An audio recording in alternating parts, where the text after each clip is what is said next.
So last time, the party started off from a traditional fantasy village where they had hired on as part of a caravan. The caravan was beset by bandits who were browbeat / intimidated by the party's cavalier and ranger.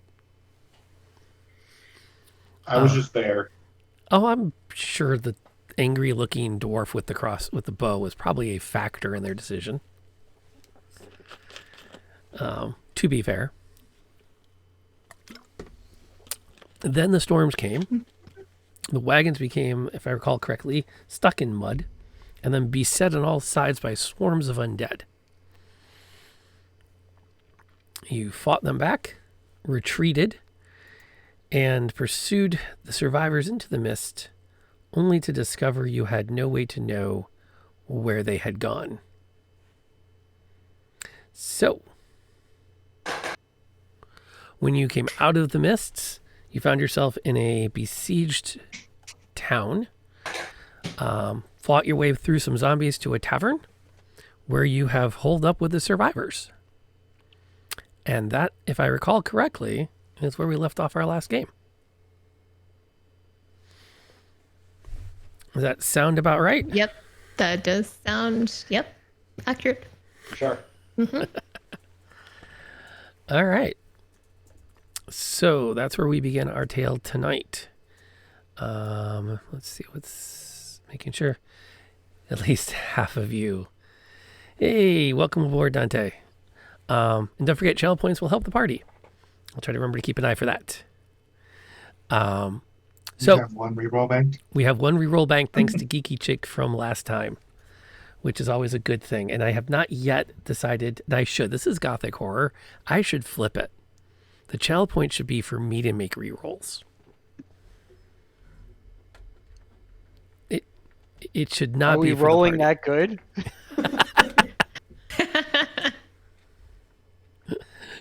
But we'll keep it for you guys for now. We'll see what happens. All right.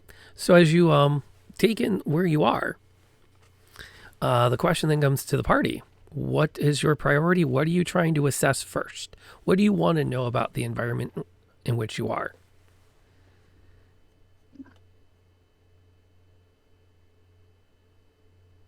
Layla.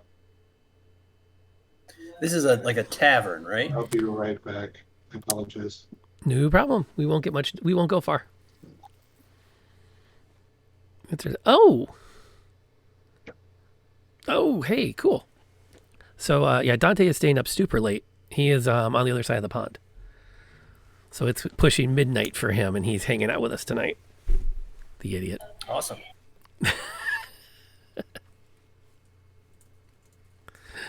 Okay. So let him go do his... Let Jeremy take a second to go do his thing. Quick breakdown. It is what looked like it was a tavern. You can see that the tables are mostly leaned up against what were windows and are now mostly open, gaping holes in the wall. The bar itself has been hacked to bits a couple of times in various places, and the wood has been repurposed for boarding and reinforcing. There are a dozen or so people taking shelter in here, attempting to maintain or clean various implements, weapons, pitchforks, sickles, scythes, farm implements that could be used to fight something back. There's a stack of makeshift spears near the door that have been whittled from what were once probably slabs of benches. And you are also taken by the scent of food. They have hot food available. Ooh. How's it smell? Good. I would like some food. Really solid food. I'm down for grub. Yeah, a nice rest as well as some food would be good right about now. She told us to catch our breath when we can, right? So let's get that food. Yes. One of the survivors in the tavern pulls up somebody with her, and the two of them quickly put together some plates with some looks like some spiced meat, potatoes. Someone else, he looks like perhaps he's the tavern keeper, dressed in a leather apron, starts pulling pints from a keg.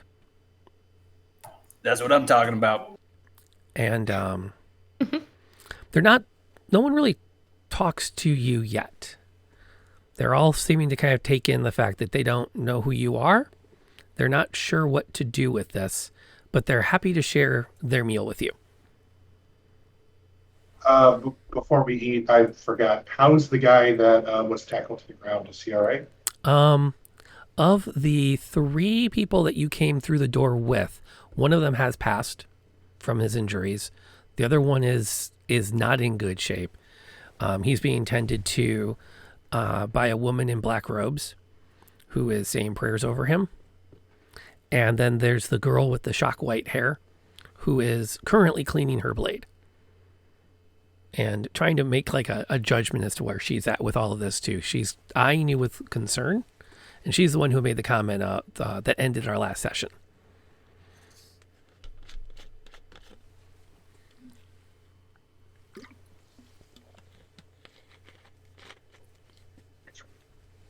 I will dig right into the food, and Dagan is an incredibly sloppy eater. So I'm like eating with my hands, chugging my beer, just making a mess. As soon as that tankard is empty, one of the younger women who looked like perhaps she had been a serving wench quickly offers to refill it for you. Yeah, keep them coming. All right. That is not a challenge. Do you want to talk to anyone, seek anyone out, ask anyone any questions? I would like to ask the girl with the white hair, what's with the turning into goop? I know stuff about undead. That is not normal undead stuff.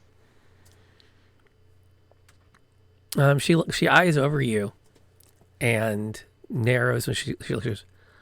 What part of rising from the dead is normal?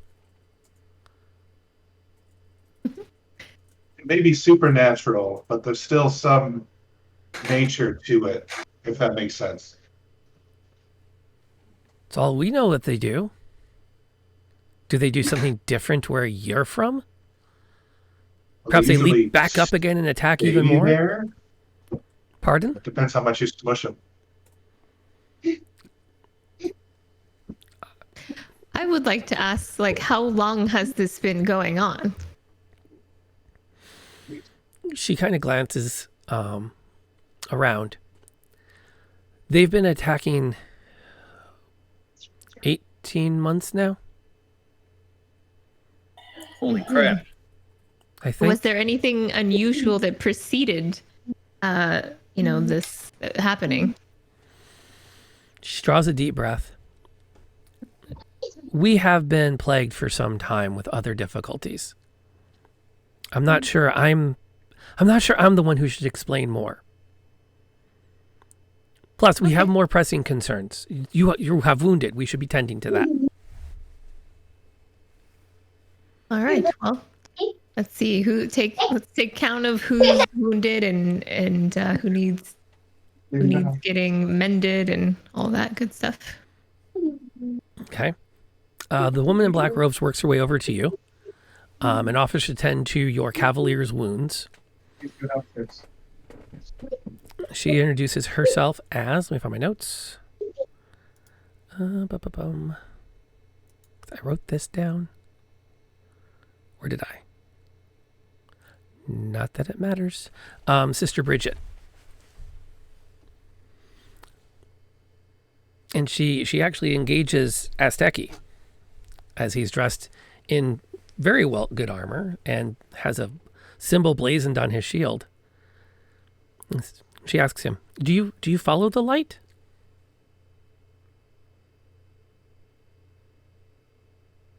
I follow the many lights that I see in my life. So, but what does the symbol on your shield represent? safety, because there's safety in the light, and the shield protects me. Her grin slowly spreads wide across her face. It's all right, my son. We are all on a journey. You will find the light. You will find your cause.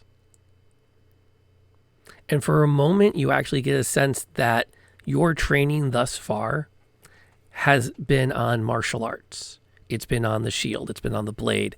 It's been on chivalry as a word. You can recite a knight's code. And right in this moment, surrounded by destruction and death, you're starting to realize you're not exactly sure what that means in this moment. And she puts her hand on your shield. I'll get you some more food. Keep that arm steady. I'll be back to tend it. And I say thank you for the kind words. Mechanically, DM to player, we're going to get you caught up on what makes a paladin different than a fighter. But we're going to have a lot of fun with it over the next 2 sessions. Oh, okay. So if I address Azteki as the party's cavalier, that's kind of my way of noting that you're still getting the hang of what makes the paladin different. We're going to let Azteki find that himself too. Okay. Yeah, that's good. Because I thought I was confused. Well, like the cavalier, I thought I was the paladin, but I didn't want to say anything. So I get it now. Got your back. Which will be fun because everyone needs a god in darkness and horror and surrounded by undead. Let's just be glad you didn't roll a cleric. Yeah. Okay. I like the armor. Clerics still have armor, though. And they've had swords since 2nd edition. Oh, they do? Yeah. Wow. Oh, yeah, clerics are a good time. Clerics are an amazing time. And hello to everybody in chat that we have not shouted out to, by the way. Hey, everyone. Neb's been kind of like driving the boat of keeping chat engaged, for which we are ever grateful. And it's good to have so many people hanging out tonight. As more food is brought over to Dagon, out of curiosity, how fast is Frederick ripping through his? Probably pretty fast. I was gonna say I addressed the host as far as I was concerned, so it's time to eat. Okay. That seems reasonable. You're taking the food, and you notice the woman with the girl with the white hair has put her cloak back on and has slid her sword into her belt and is reaching for 2 of the spears as she pulls her hood up over her cloak and is about to head back out the door.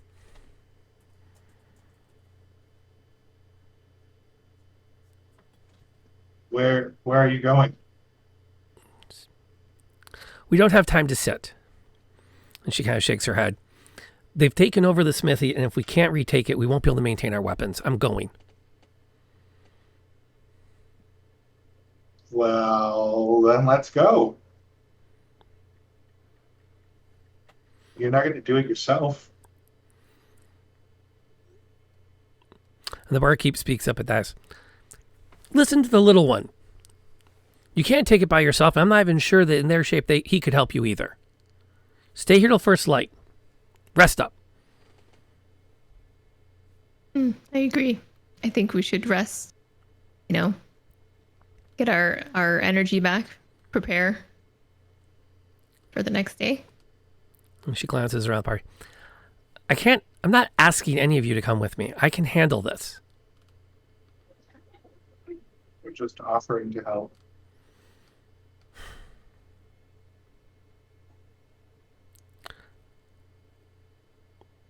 Are all of you coming?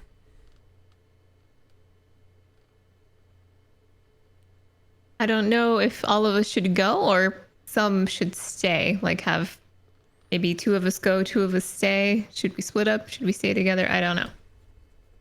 I think they're relatively safe within the tavern, so unless you wanted to stay because you were wounded, I think we should all go. I agree. I'm down for going. I'm in. Give me a refill for the road, boss. All right. And all of us, it is. Let's go. Any other takers before we go, or is it just going to be us? The woman in the robes comes back over to your side and kneels back down as you're starting to stand up and just puts her hand on your shoulder. I think you should probably rest a bit more. I know you're anxious, but not every fight should be rushed into. And the barkeep kind of speaks up with that too. Seriously, we can retake it at dawn. Whenever that is. And the girl looks at you. What do you mean, wherever that is? I mean, it's when dawn is, right? The girl actually starts to laugh at that. We haven't seen a dawn in 4 generations at least. But fine. I'll stay. We'll go once everyone's rested. And she sulks off into the corner and plops herself down.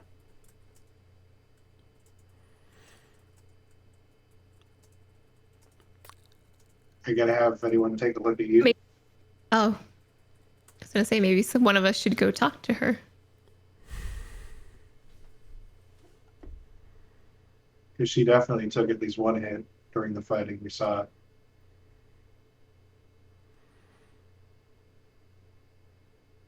Why don't somebody bring her over a snack? Snacks always make you feel better. Is that Azteki's doing, or is someone else going to do that? Yeah, no, I could do it. If nobody else wants to stand up, I'll bring over some food to say hi, because I haven't talked to her yet, right? Not directly. Yeah, so I would like to engage her in conversation and console her and reassure her that we're making the right move. Okay. You sit down next. You come over to her and offer the plate, and she just sort of glares at it and just puts her hand up and gestures it away. Okay, well, I'm not going to force the issue. I'll just sit there quiet next to her. I'll see that and try to bring her some ale. You're not gonna eat, at least drink something. What do you think I've been doing since this all started? I don't need any more of the finest ale in the land. I've had my last glass of the sweetest wine one can conceive, and I swear if I touch one more spiced potato, I will vomit.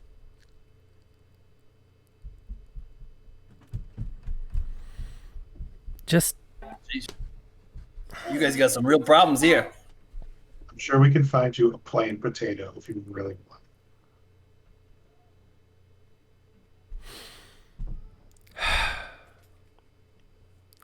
I'm sure you could. I don't want rich food. I just want to sleep safely.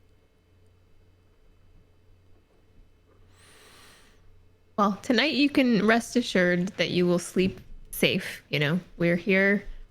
We will protect, this town, as best as we can. And yeah, just know that at least for tonight, you can rest easy, and we will make sure, we'll try to help going forward, make sure that is a possibility.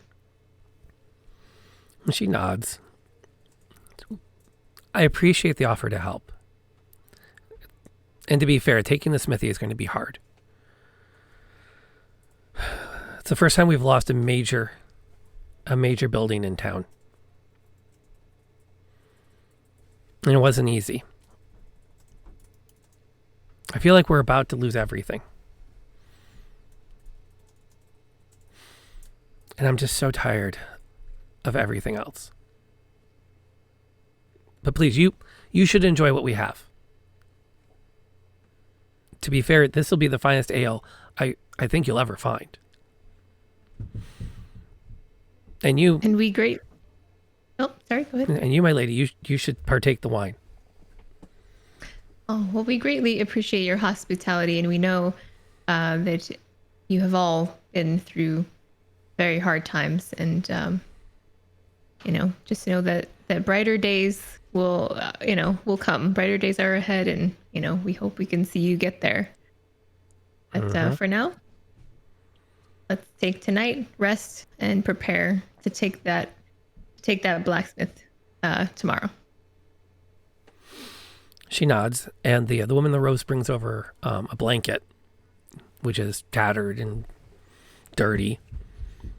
And it seems almost like this weird crossover. As you start to take in more of who's in this tavern, their clothes are ragged and worn. Their weapons are starting to show lack of maintenance. The plates look barely cleaned, but the food and the wine and the ale are amazing.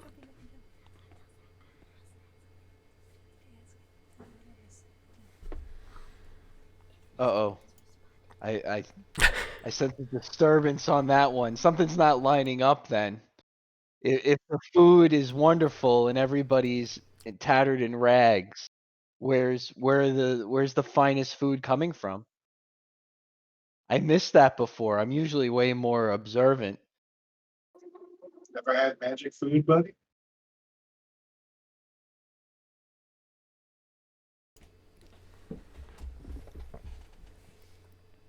As a rogue, So Kaylee compared comes to how and goes. big yeah. Compared to how big the town looks, does this look like a decent amount of people in here from this town, or is it like very dwindled down?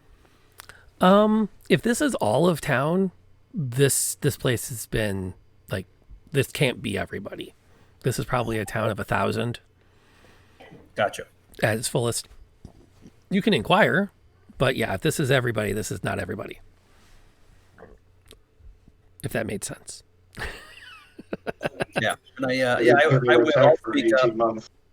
Yeah, and I'll say, is this like a pretty ragged group you got here? Where's everybody else?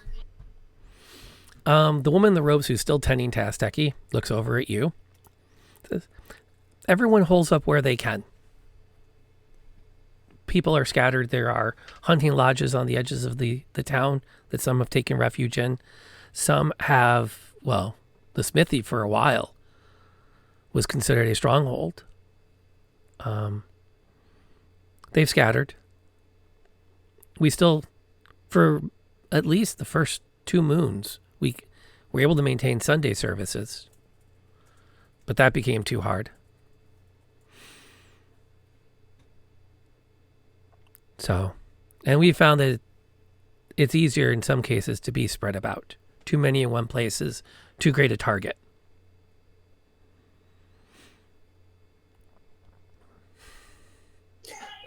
Where exactly are we? I'm gonna pull out the map we got from the driver from the caravan and just kind of spread it out on a table.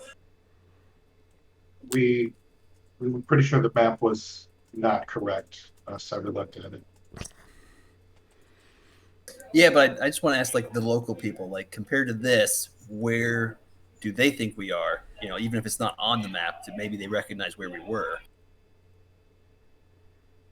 The barkeep comes over to look and says, "Well, I'm not sure if do you have Moon Hollow marked on your map?"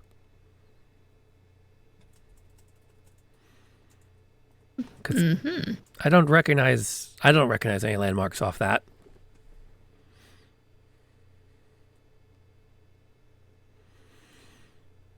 I suppose.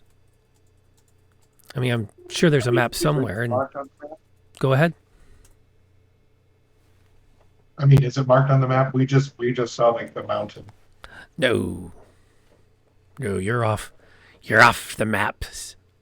There be monsters here. That's what I figured. I'm still curious about the food. Can I inquire the barkeep why there's such delectable food here to partake in while everyone is in rags?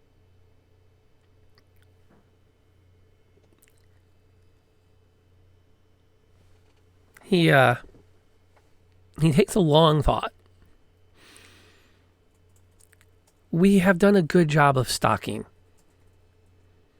our rations. So we have not wanted during this time. Must have done a very good job to food for 18 months. Let's see. Azteki, I need you to give me a roll. Hit me with that insight.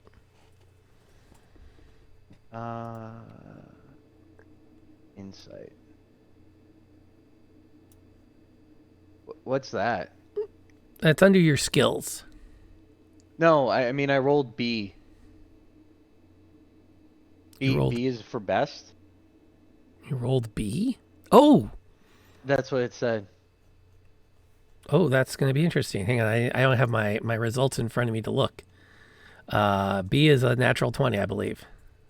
Yeah. And now I'll put that. I was just pulling up the. I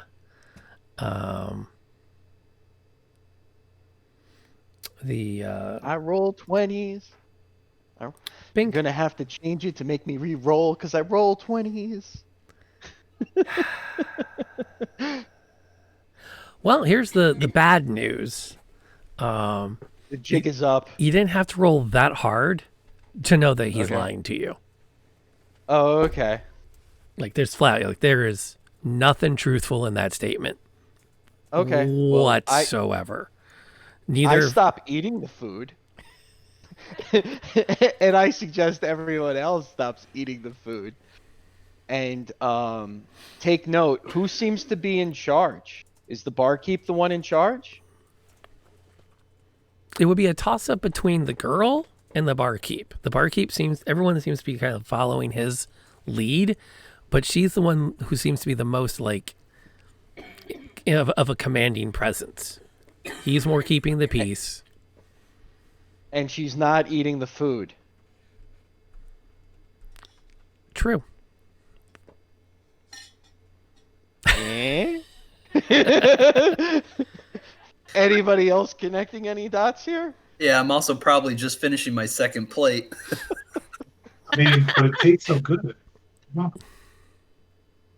No, I mean, I probably had a few bites, but I stopped after you told me to stop eating. And barkeep notices that you've stopped eating. Is there a problem with it? We can make something more. We have plenty of stores.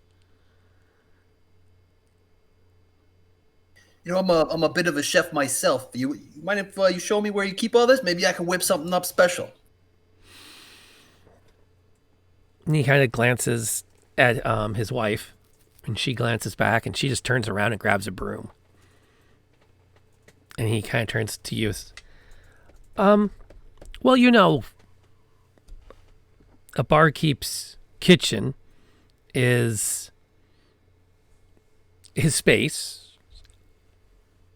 Would you really feel comfortable? Come on, buddy. Where's the food coming from? I'm not going to be offended. Just tell me where the food's coming from. There's no way you had 18 months of fresh supplies. And at that, the white-haired girl literally falls over, laughing. Like she starts from a low giggle, and it just continues to ramp up until she's doubled over, holding her stomach.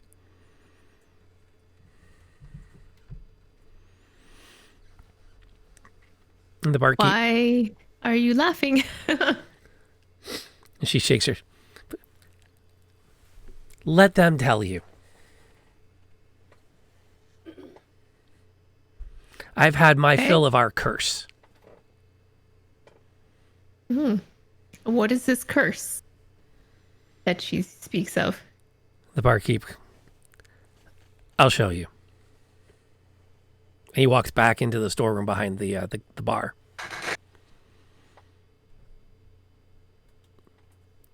Are you all crowding in with him, or is it just Dagon going back there? I'm super curious. I gotta know. I would like to see what's going on back there. Yeah, I'll limp over. All right. First, we welcome Obi-Khan and all of his friends who have joined us for tonight's game of Mists of Ever Twilight, Book 1. No Rest for the Wicked. We are currently in Act 1. And the party is holed up in a tavern in a small Barovian town taking in the fact that they have lots of food to eat. Magic food. Okay, technically we don't know if it's magic, but I have an assumption. Well, we know there's a cursed involved. It's cursed potatoes, which is an No, awesome no. name. Spiced potatoes, not cursed Cursed- potatoes. The cursed potato sounds like an awesome restaurant name. That sounds more like a punk band. I would totally eat at the cursed potato. That's an Irish punk band. Truck.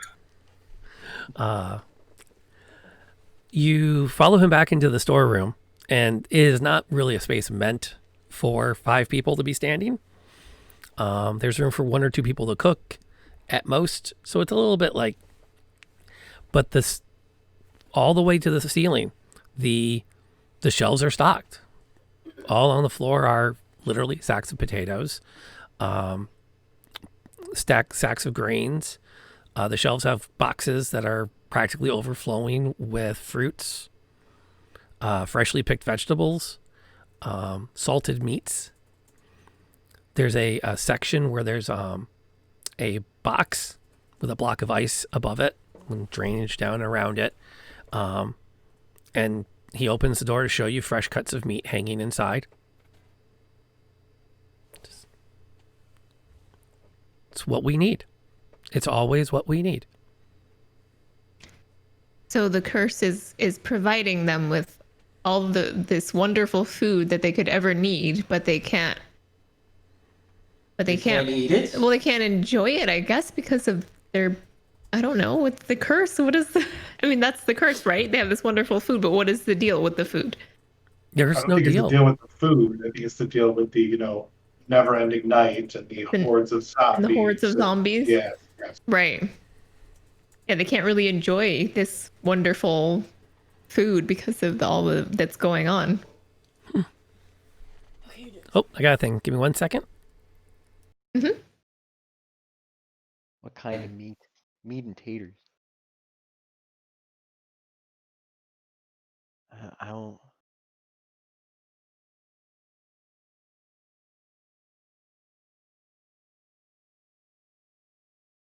The kids are cooking themselves dinner, so we've got some questions about whether or not something is food or penicillin.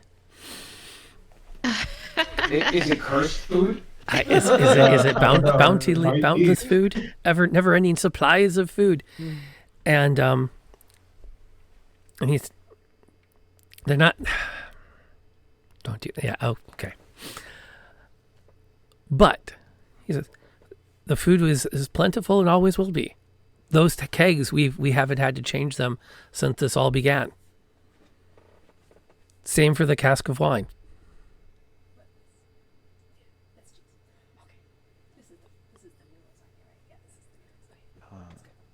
I'm reaching, but I don't understand how a cursed town besieged can have a tavern full of endless bountiful food.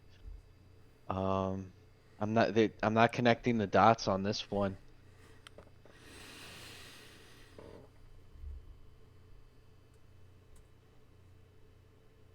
And that is highly unusual. Like, I don't know. Why is it only the wine? Oh, it's the ale and the fresh water cistern. Okay. And That's true. Why is it only the liquid? oh, the food too. Food Here, too. help yourself to that block of cheese. And he points up on the shelf. I don't want to eat anything right now. Grab the cheese. I would eat I'm the cheese. super suspicious of that cheese. Frederick reaches up, grabs a block of cheese, and pulls it down. Just now, if you just all step out for a moment. Just go. Before we step out, can I just take a quick glance around and just, is there anything like weird or strange that you wouldn't normally see in like a storeroom like this? Roll me a perception check.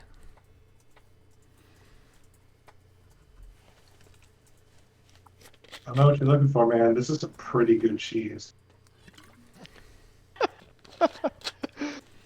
With that, I can confirm, no, there is literally nothing unusual. It's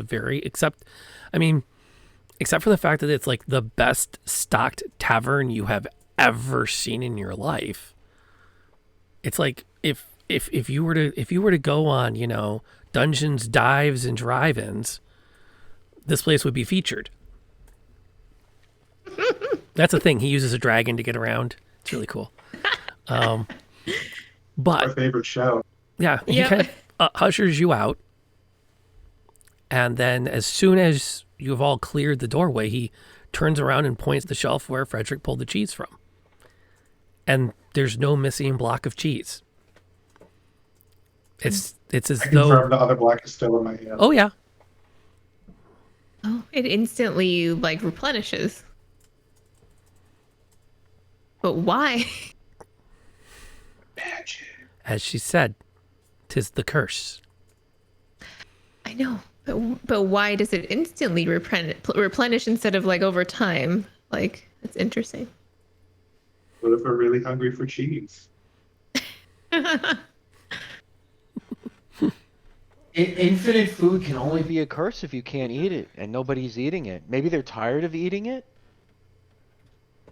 I mean, that's exactly what she said. So it's probably just in time.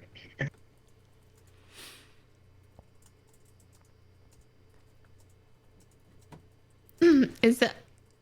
I know this is change of topic, but like, is there any rhyme or reason to how and when the zombies attack? Like, do they attack in like a certain like like a certain rhythm or pattern? Like, He shakes his head. There is none. They simply continue to come. Sometimes we'll try to range to find an advantage to maintain a building, a safe spot. But it seems that every time we do, someone is overtaken. And they join the ranks. It was easy at first. It's only a handful. But the months take their toll. And every one of us that falls, it's another one that fights for the darkness. We should get some rest. If you're going to take off in the morning, you're going to want to see to those wounds. We'll set the guards. Sounds good because I'm bushed. agreed. Yes, All right. let us call it a night. You find places to rest. The rooms upstairs are for the most part empty. They offer you a shared one with some cushions to sleep on. But almost everything of value has been scavenged to support the cause, as it were. But we're going to do this as a long rest, so all of your spells are replenished. And just because I don't want to deal with the paperwork, I'm restoring everyone back to full HP for the coming day. Plus, y'all be first level. If I didn't do that, y'all die. So, Oh, I appreciate that. we don't want everyone Yes. wiped out too early.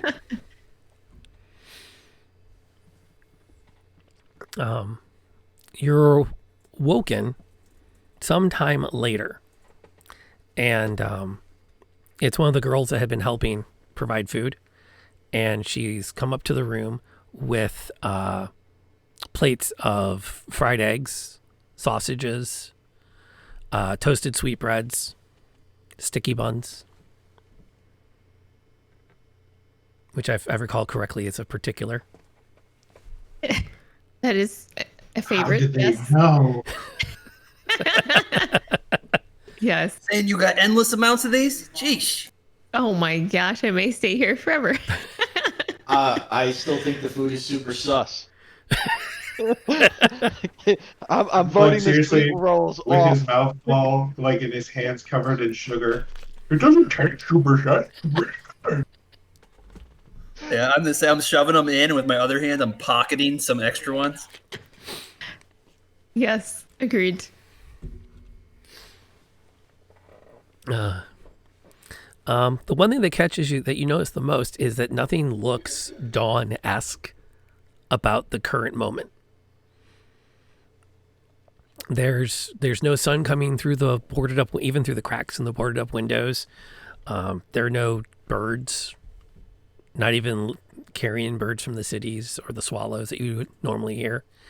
But just that same dull twilight that you saw last night. There's very little to differentiate this moment from any other transition between day and night or night and day. It's simply a little bit less dark outside.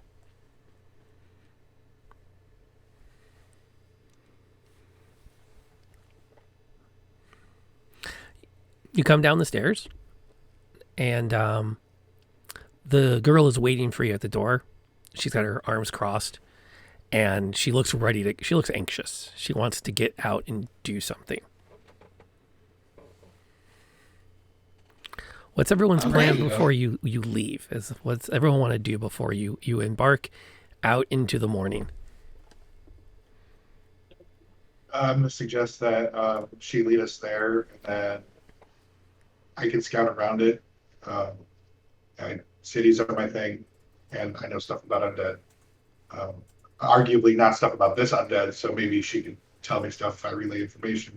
But other than that, I'm suggesting this before we go out.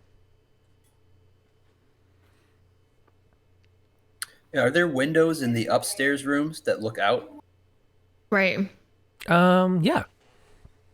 I'd like to just go, from window to window and just kind of peer outside and just kind of take stock of the area around the tavern.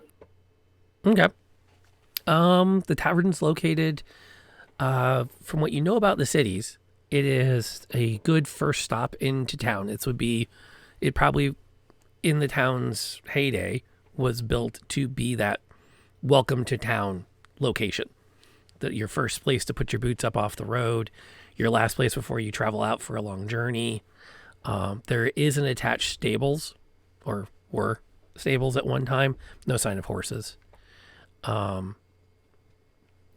It's eerie quiet. You can't pick up the sounds anywhere of combat or a zombie attack or much of anything. But there's alleys, and you can see residences and other shops along the road in both directions, boarded up or in some state of disrepair. And then again, for a town that's been beset by zombies for some time, a startling lack of bodies.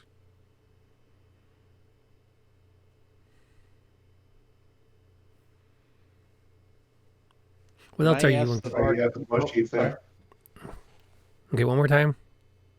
Jeremy? Oh no, I was just remembering that they turned into goop and melted into the floor when they died.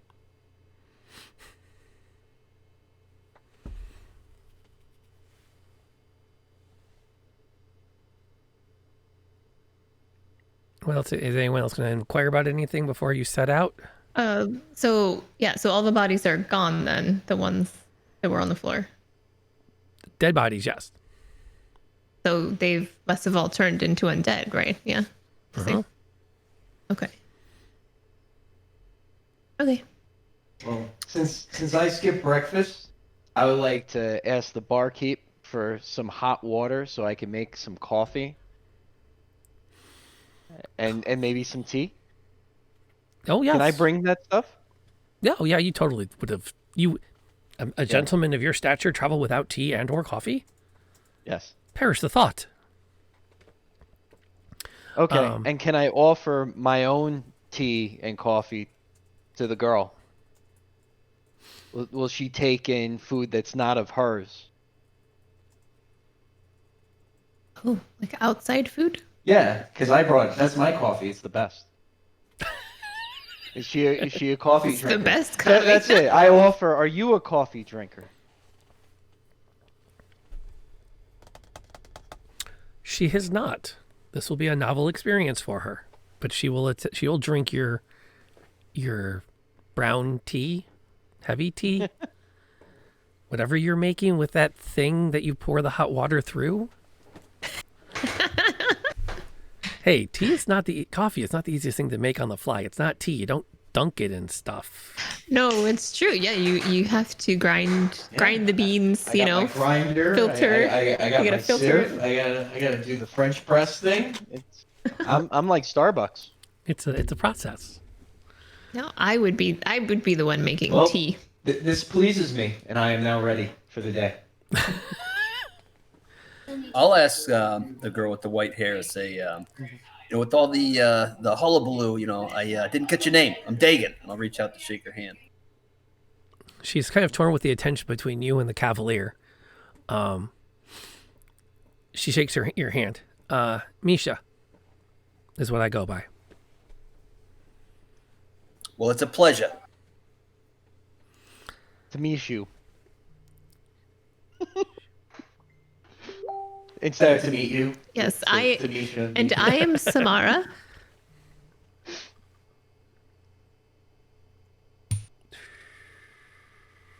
Okay, worry about that later. Anybody else can introduce themselves? I am Samara. She nods. You could just call me French. Or short guy, whatever you wanted to call me. And I do appreciate you offering to help. It probably would have been brash of me last night to go by myself. We'll see if we can retake it, though, because I think without the smithy, we're going to really... I don't know how we're going to survive if we can't maintain our weapons. We're happy to help in any way we can. So let's go retake the smithy. You have one question, and I'm surprised I didn't think of it before when you said any more questions. What happened to the body of the guy who passed away? Did he also turn into goop? They have him... He is currently wrapped in linens, awaiting burial.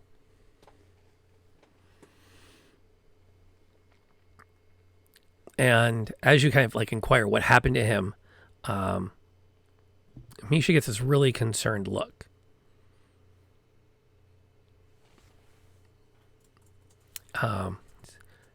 We don't really know how to stop it. We just know that it's going to happen. And you can You're see... saying this dead guy's going to turn? No, that he's going to enter the earth and join the army. Is there a certain amount of time before this happens? Do they know? Is there like a window, a time frame that this happens? She kind of shakes her head. No, we don't know. It's usually shortly after burial, but nothing we've seemed to do has stopped it. Have you tried burning the bodies? And everyone kind of takes a deep inhalation. That's not an option. Okay. We don't do that here. Forgive me. I apologize. It is something that I am familiar with from other lands in my travels. I respect that. But we should be on our way. And she starts towards the door. I'm going to grab a flagon of ale, take it with me. Okay. So one for the road. Absolutely. Okay. You set out down the into the town on what should be a busy marketplace. It's still beyond overcast with no sign of sun above you. It's not far from where you are before you get to the in the tradesman part of the market district. And in the center, you can see that the road opens up into a large courtyard market area. In the middle of it is a round building with a tall brick chimney. As you approach, Misha leads you up next to a some boxes and some carts to kind of kneel and observe. So that would be our smithy, center of the trades guild. We lost it last night. Are you ready to take it? Yeah, well, I'm always ready for a fight, but I don't see nothing going on over there. Yeah, let me take a closer look, see what's going on, and report back. All right. So you range out to investigate. As you start to approach the building, I'm going to need a stealth check. Is it stealth now? I forget what they changed it to. If they changed it. First spell, I did not do very well. No, you did not. Actually, you did really bad. Yeah, about as bad as you can do. Yeah. Oh I no. was just tripped over the boxes on the way out. Basically, yeah. Straight. Well, natural one Made on all the noise. all the noise. For every joke about a stealthy dwarf you were prepared to make, go ahead and make him now, because he showed that off. This is the noisiest leather armor I've ever been in. Let's see here. Let me sketch it out for you guys so you can see better what you're looking at, and get kind of a tactical sense of where you're going. And while I'm doing that, to clarify the re-rolls, the re-rolls are for the party as a pool, and if they don't have them banked, they won't know to use them. So if you want to get in on that, that's not a terrible idea, because once we've moved on, we're not going to go back and retcon anything. So, and you also have an additional re-roll in your pool now. So you're sitting on 2 banked re-rolls, by the way.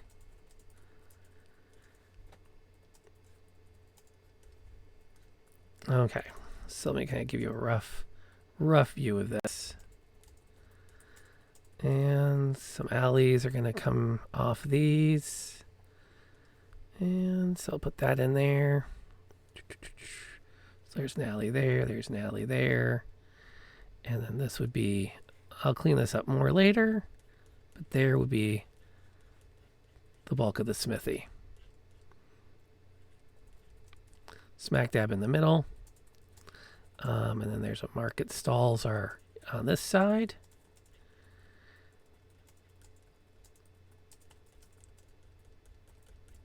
There we go. Applies to the +2 rolls. Yeah. Yep, it all goes into a bank, I think. I haven't really worked out all the rules for that yet. And you guys are all hunkered down in the alley.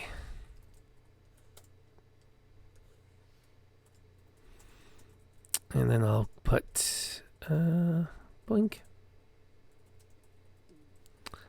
And there's your white-haired friend. I'm going to rewrite that so it's prettier. And there we go. That'll work for our purposes. Blink. Another +2. Okay. All right, guys, so do I want to re-roll that stealth? I take that back. We have add to the rolls are in the banks. So we've got 2, you have +4 on a given roll coming up, and you still have your re-roll from last time. I misread the reward queue. Okay. So you've got some stuff stockpiled. Okay, and then there are various I should probably just market stalls all the way around. Well, what were at one time market stalls. I was going to ask while we're walking past the other market stalls, are there food in the market stalls too?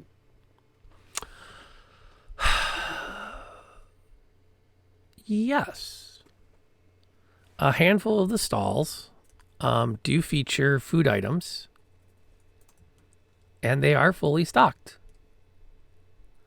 And that includes the ones that have been knocked over. So if the crate had fallen over, there is like a slide of fresh apples, like piled in the mouth of the opening of the top of the crate. fresh corn, tomatoes. I literally slipped on a banana peel. Like, of all the things to have. Blaze the banana peel. That makes sense. I can see that. Are Absolutely. there sticky buns? No. No, gonna rule against that. How sweet of a magic item would that be? Just a carton of never-ending sticky buns. Yes.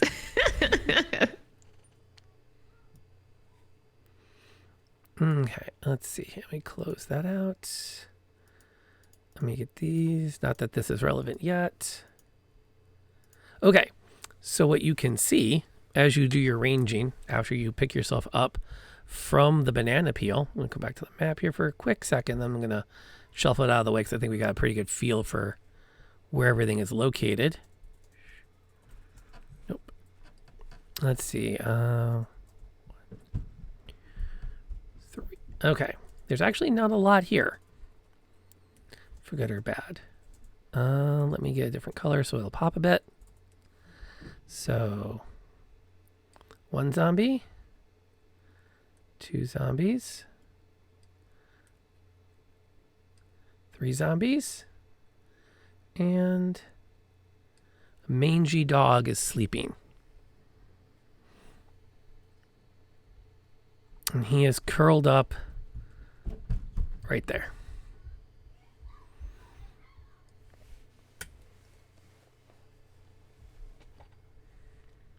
What is your plan?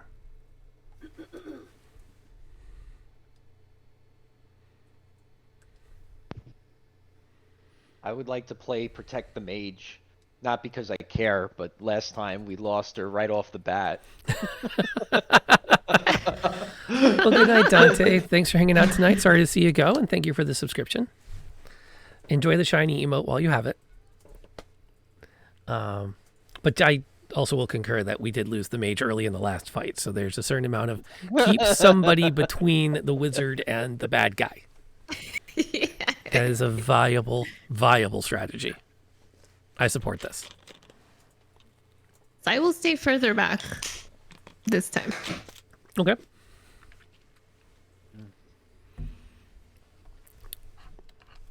Looking over, what was her name? Misha, was that her name? Mm-hmm. What does she look like? She look like she's seen battle, like she looks like kind of just a commoner she with looks a sword, or tired. Her hair is unusually blonde to the point of being white.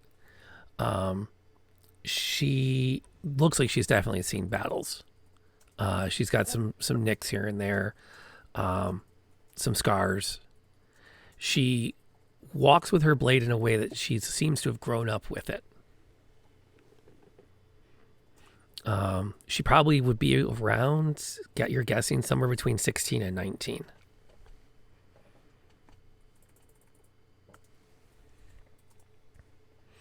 So as Frederick begins to sneak his way around, as it were, this zombie begins to lumber in this general direction. What is your plan? Fall back. Okay. Simple enough. Then what? Oh, if it's my turn, I want to take a shot. Are we starting the melee at this stage? Or do you have any other pre-combat plans you wish to enact? Guys, I think they heard me. I'm sorry.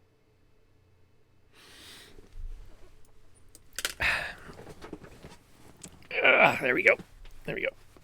yeah, I'll just ready my my hand axes, and basically once he opens fire, I'll follow suit and just whip him out there, and then probably draw my longsword after that. Okay. They are zombies.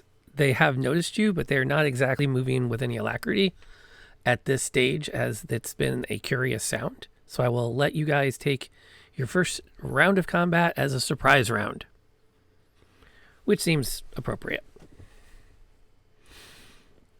We can kick it off with I guess Frederick's opening fire first. So let's roll them bones.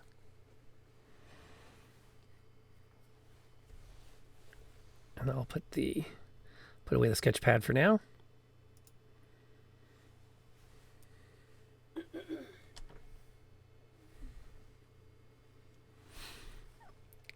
And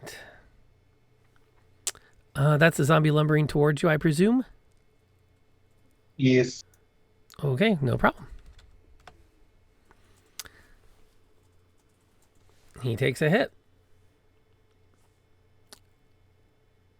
I'm going to update something here. Is anyone else taking any range combat before we get into the full-on melee?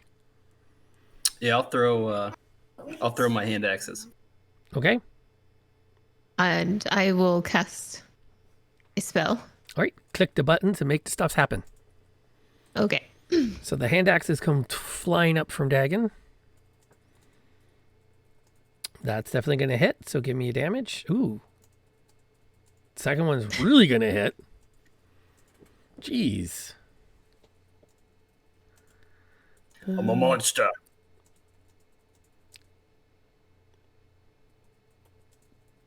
As some solid damage. So the one that was lumbering towards Frederick has been successfully, or has he?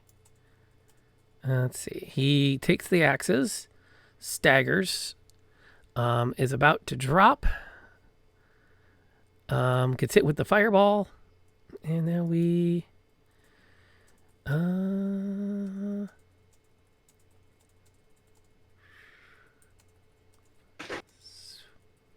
and is gone. He is successfully dispatched.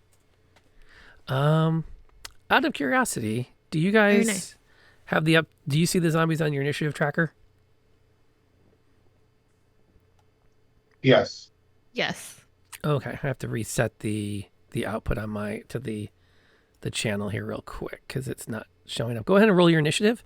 I'm going to roll for them. And I'm not sure what happened over there. How do you roll for initiative again? Look for the initiative. There's a little initiative thing. It's like kind of towards the top and middle. Oh, you have another reroll in the bank. So you currently have +4 to your rolls you can use in +2 increments and a reroll. Plus the reroll we already have banked. So we have 2 banked rerolls. I'm going to have to start upping my difficulties for you guys here pretty soon. Let's see. Give me a second to fix this one thing over here. Because I thought I updated this. And it's not updating.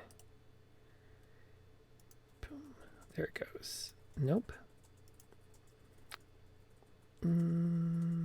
Oh, I know why, because I'm not clicking on the right button. And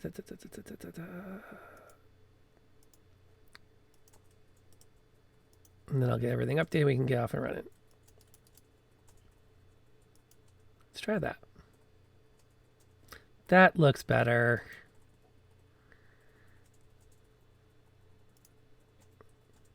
There, now we can see everybody. All right, let me... Okay, Samara's initiative is a 21. Frederick is a 15. Dagon comes in at 10. And Asteki comes in at 4.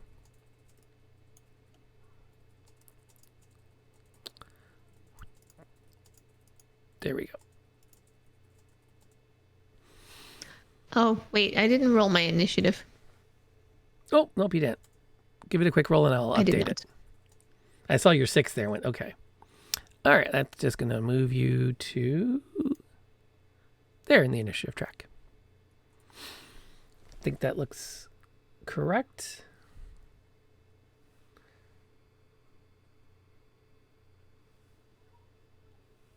At least it should. Okay, so he's not going. And we're up to a new combat. So, Frederick, it looks like according to my view, you're up first. Oh, here, let me. Actually, I see what I just did wrong. Bing, bing. Yep, there we go. You're up, sir. Yeah, I was looking at that like, what?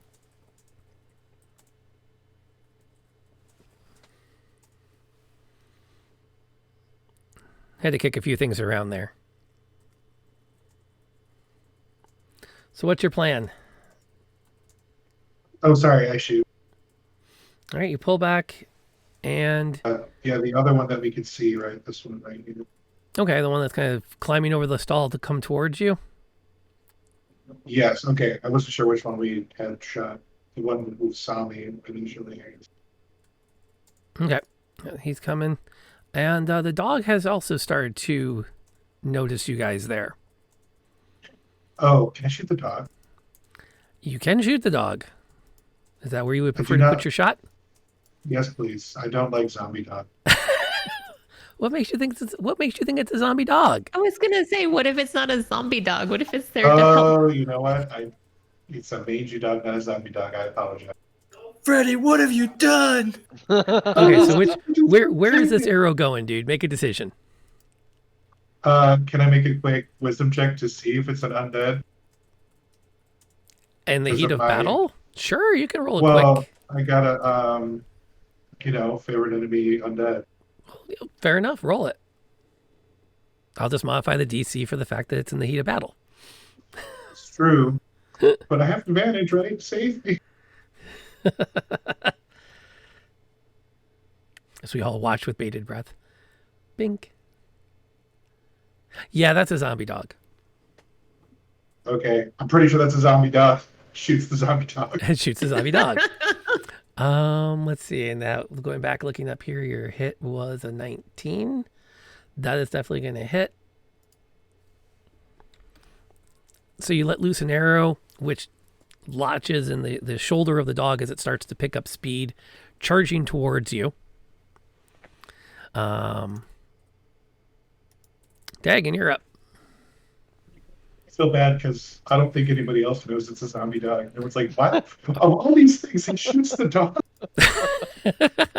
Yeah, I'll look at Freddie and I'll be like, bro, you're sick. And then I'll advance to the zombie that's closest to us. Okay, no It's problem. totally a zombie dog. You can jump up there and get in that fight.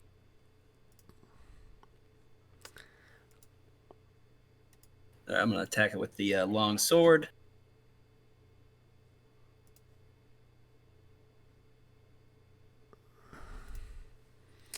And that is definitely going to be a hit. And I'll swing it with two hands. Okay. So we're not brawling at this point. We're just coming in hard and fast. Yeah, we got a job to do right now. Let's see here. Yep, that's gonna hit. So that's gonna do a lot of damage to it. Yeah, I rolled max. Oops. Indeed, you did. So that's this guy right here. 13 damage. He's feeling it. Let's see here. Who's up next? Takes us now to Samara. Okay. Let's see. Let's see. Where are things? Dagon has charged ahead and is holding the line directly in front of you. One Okay. zombie is dead. Two zombies in armor are in the process of coming out over the top of the market stall. And there's this mangy dog with an arrow stuck in it, charging around from one of the other stalls where it was gnawing on a bone.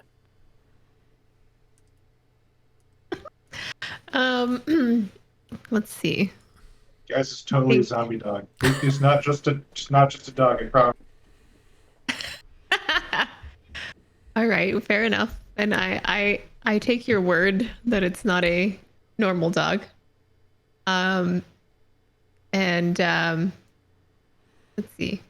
Well, he's kind of farther away. I feel like maybe I'll attack the one that's closer. Okay? The regular zombie That- that's like right on top of you, not the two armored ones. Yes. All right. Where are the two armored ones? They're in the. They're about to climb over the markets, the stall part, the shopping area, the customer section, the display pieces. Okay, maybe I'll try. I'll try to attack one of those that's coming over the stall. Okay. Your usual firebolt or doing something fun. All right, go for it. Firebolt. Yeah. That's gonna hit quite comfortably. And so the fireball catches it in the shoulder, and you can see bits of armor blast away as it melts and burns, and it staggers a moment and then simply continues as it throws its legs over the counter and starts to lumber towards the alley where you guys are fighting from. Okay. And that's its action. So it's going to close the distance with you and attack the nearest person, which in this case is going to be Dagon. Oh no. And it is going to be completely ineffectual. As it throws its arms out and starts to reach at him, he sort of ducks one way, ducks the other way, slashes out, and keeps it at bay. The second one, which is up next, is going to actually go past and start to charge towards the dwarf. Let's see how it does. Boom. And it is going to connect for 7. They're mad. They're mad I shot the dog. Well, considering the dog is the next one to go, yes.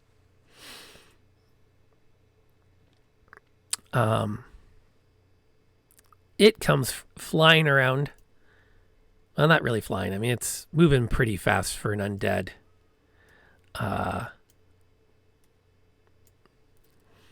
Dog, wolf thing. It's kind of a big thing. And it's going to obviously attack the person that shot it. For 3. Frederick, I need you to make a DC 11 check for me, please.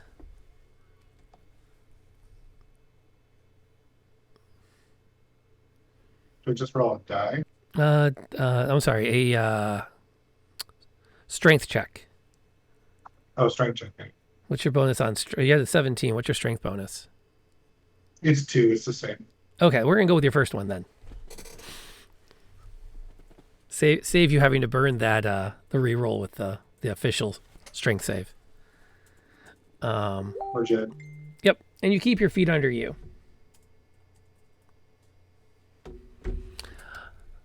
Which is good. Which then takes us now to. Hang on, let me clear out my dice roller here. Azteki, what does the Cavalier choose to do?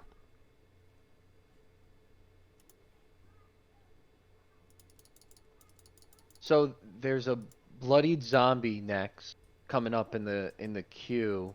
Where is that zombie? Can I attack it to try to finish it off? Yes.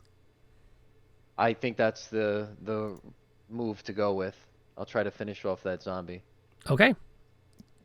The Cavalier charges forward, flail over his head, shield to the front.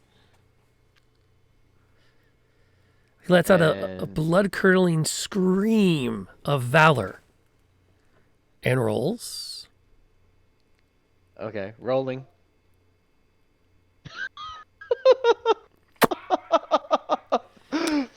So we're gonna come over here and we're gonna go down to that reroll that Scott bought you guys. And we're gonna use that. All right, so I'm gonna hit the button again. Thank you. I needed that. Much better. Much better. Roll some damage. Okay. So the DM is choosing when we use them. That's fair. Yeah. Just no, you're not happy. We're rolling. Nah, it's not. I didn't use the reroll for the bad initiative roll, so I got to make up somewhere. Please don't use reroll on initiative. Question: do you want to I mean, you've got +4 to damage. +4 you can add to a roll. Do you want to add the +4 to this damage roll, which will take it to 0? I think that's a Uh, good idea. idea, unless you guys if decide if otherwise. everybody else Do agrees, it. I'm okay with it. Yeah, let's take it out. All right. Yeah, thin the herd. One last thing to worry about. Smash-o in the head-o. And down it goes. Let's see here. That would be 9 damage, right? Yes. Okay. Okay. You beat it to the ground. Shield first, flail over the top, backhand, forehand, backhand, shield, and stand back. And you can't help but smile. You have vanquished evil, and you look over, you turn around, and you're not sure who you're grinning at more. And both Samara and Misha get the same terrified look as you grin at them.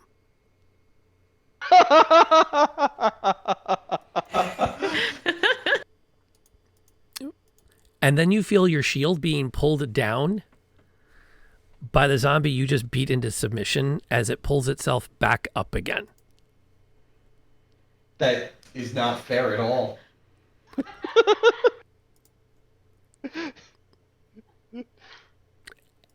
And in the surprise, it manages to shake you pretty good as it batters at the front of your armor with its fists.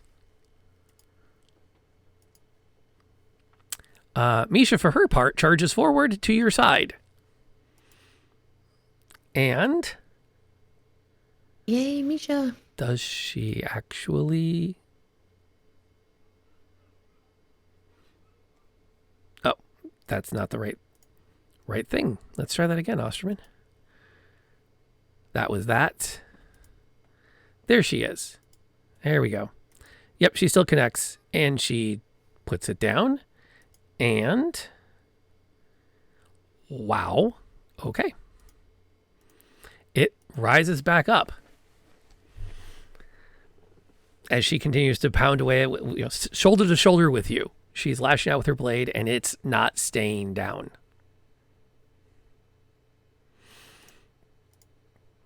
Frederick, you're up. I am very wounded and have 2 on me.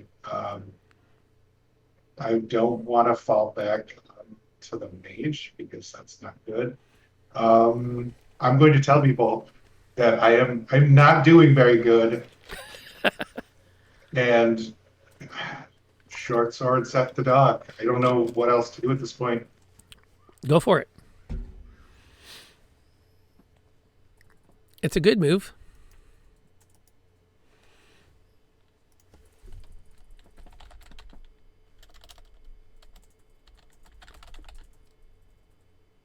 Those are both going to connect. And let's see how it goes. This is on the dog. Yes. The first one will drop it. Nice. Oh, cool. Very nice. And I am 98% sure. Yeah, and it's going to stay down. So you can apply the second Can attack. I then run away? You can apply the second attack to the other zombie standing over you. I believe you would have hit it. Yeah, you would have had to hit on it. Sure, we can do that. All right. He's about to go down, but he's not there yet. He said, glancing over at the queue.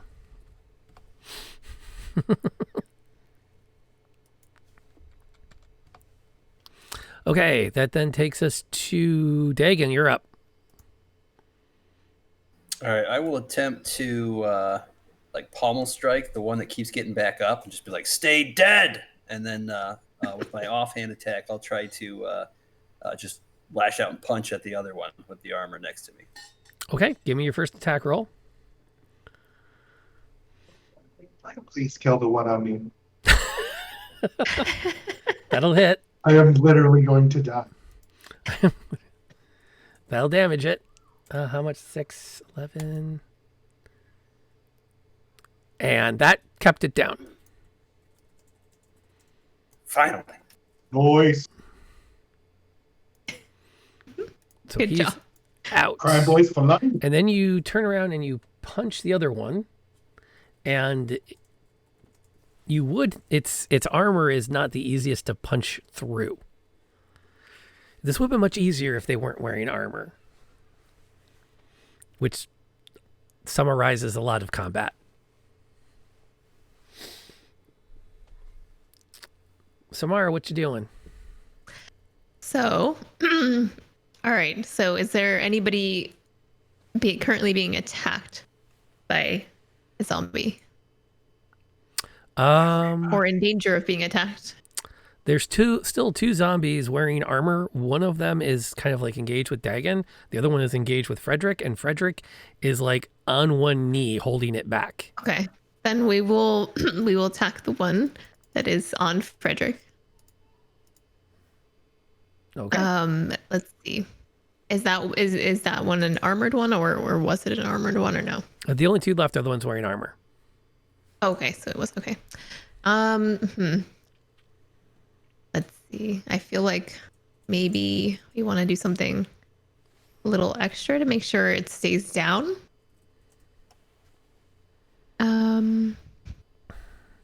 Maybe would I want to use a magic missile here? Or is that like overkill?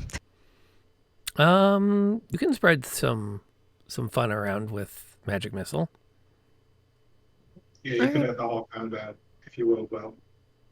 All right. Well, let's do that then. Okay, so you get 3 shots with it.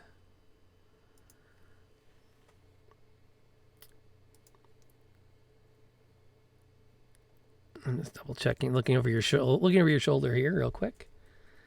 Mm-hmm. So 3 shots, 5, 3, and 5.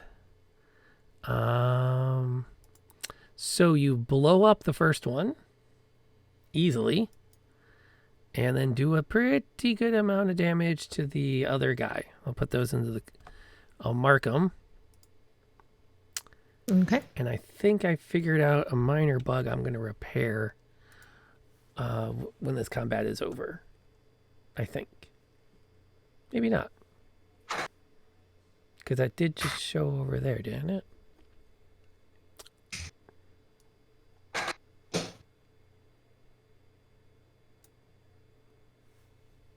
I look over here. I look over there. He's not updating. I don't know if I have theories, though. Okay. That takes us to the dead armored zombie and then the one fighting Dagon. He's going to charge in and continue to batter away at you and completely ineffectually. Haha. Oops. And all that training's really paying off, and he's bobbing and weaving like no one's business. He is. That's done. Azteki is up. Okay. So what we got left? We've got one bloodied armored zombie. Yep, the one zombie who's wearing pieces of armor. Okay. Well, I guess I go and I smash him up then next. A reasonable course of He's action. looking for it. He's calling me over. And I'm about to oblige. Punch him. As you should. All right. So I roll and I think I hit, right? That'll definitely be a hit. Okay. Now we got to hope for damage. There we go. Oh, we needed that. Oh, yeah. Boom. Okay, that's a 16.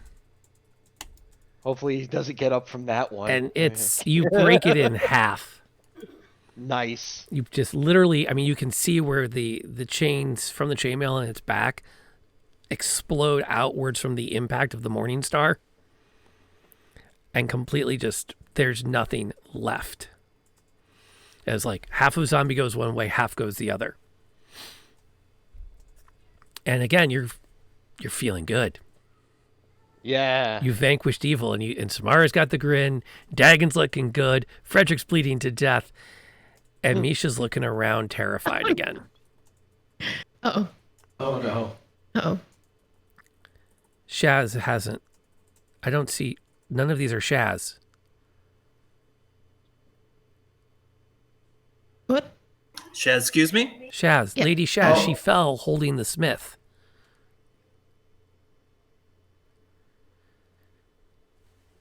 So she actually So- decide. Shh. I don't. And that's when you can hear the sound of a horse, but not. Horse that's still alive? Not really. Would now be a good idea to do the Sense dead thing? Or is that more like a combat thing and we have to wait for her to reveal herself? You don't actually have to do anything because you can see coming around the side of the smith is a woman on horseback. She has long black hair that flows down over her armor. And as she comes around, you also notice that the horse itself is not really all there. It's missing significant portions of its shoulder and its neck. Oh no, zombie horse. And the woman on its back, as you look up at her, what was once a striking face is only half remaining. The rest is sinew and bone. Uh-oh. Does not bode well.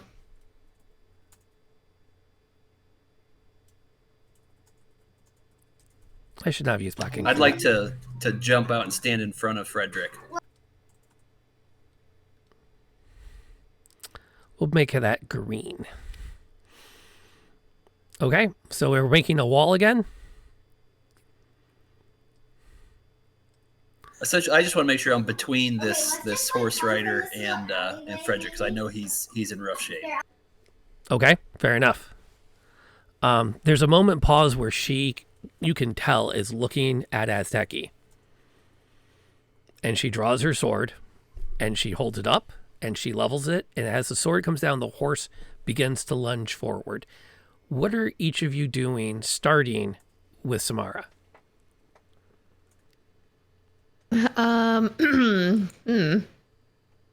Let's see.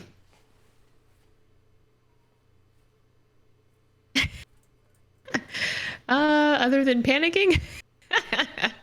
Shoot the horse. Yes, I think I want to cast Firebolt at the horse, the steed. Samara begins to pull arcane energy together. Frederick? I will also shoot the horse.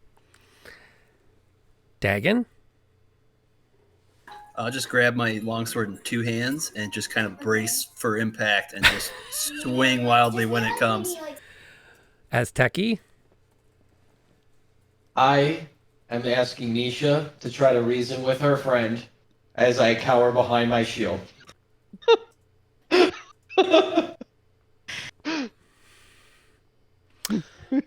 I don't think this lady wants to reason. You don't know they were friends?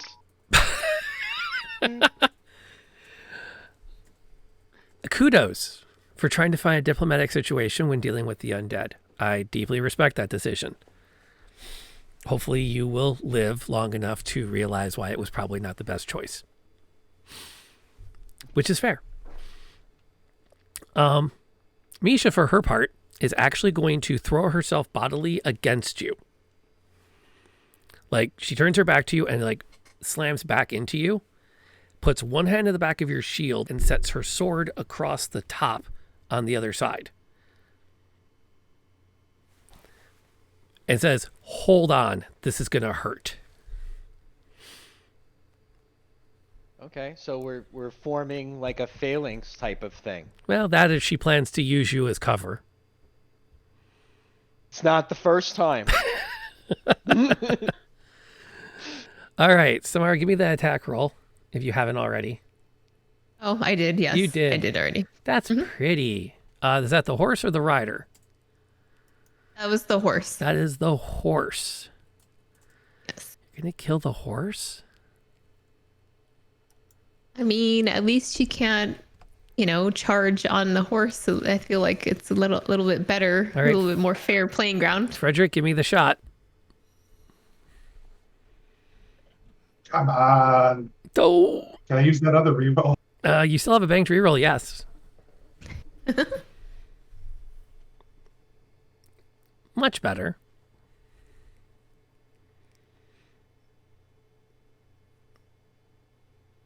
Worth. Sheesh. That's gonna leave a mark. Okay. She continues the charge. The horse is gonna get to you before the she's gonna be able to make her attack from its back. Dagon, do you want to do anything before impact? There's really not much I'm geared for this, but yeah, just basically try to time it, and once it comes, just try to cleave the legs of the horse. Okay. Give me an attack roll at disadvantage.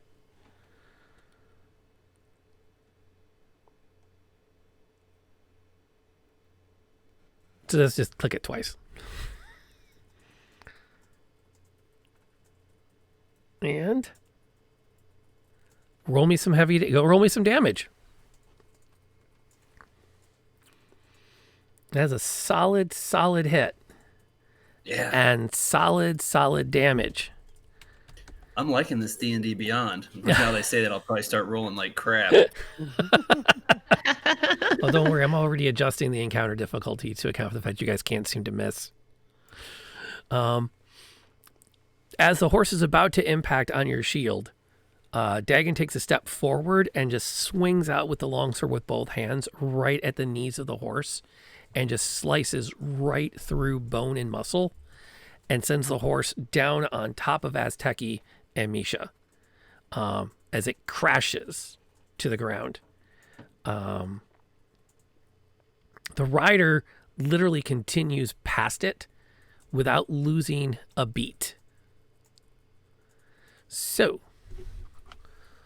the good news is you don't need to re-roll initiative because she's already in the initiative queue because I rolled for her before combat started. But she is now literally standing in the center of all of you. And that, I believe, would take us to the top of the initiative order, which is going to be Misha's attack. She is going to hold her action. Frederick, you're up. I'm gonna take a 5-foot step out of range and then shoot it. Okay.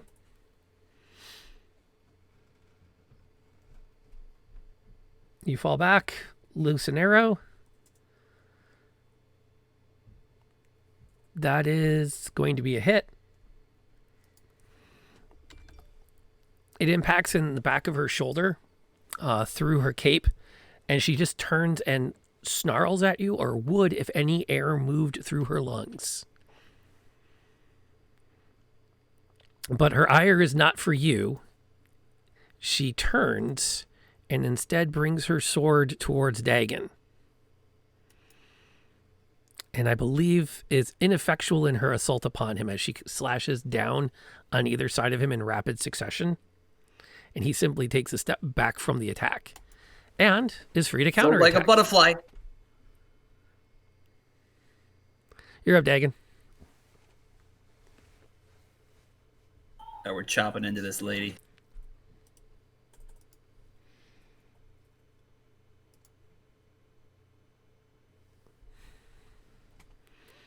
And wow. Yes, indeed you are. Let's see. There we go. Samara, you're up. All right. Let's see. I want to try to, let's see if we can do some like frost damage to her. I don't know. Okay.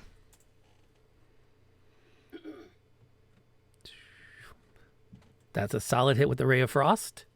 Oh, Lord. And she does not really notice it. She seems completely unfazed as you shower her with shards of cold and energy. Perhaps she's immune to it. Perhaps. It's hard to say. Azteki, you're up, sir. What is the Great Cavalier doing?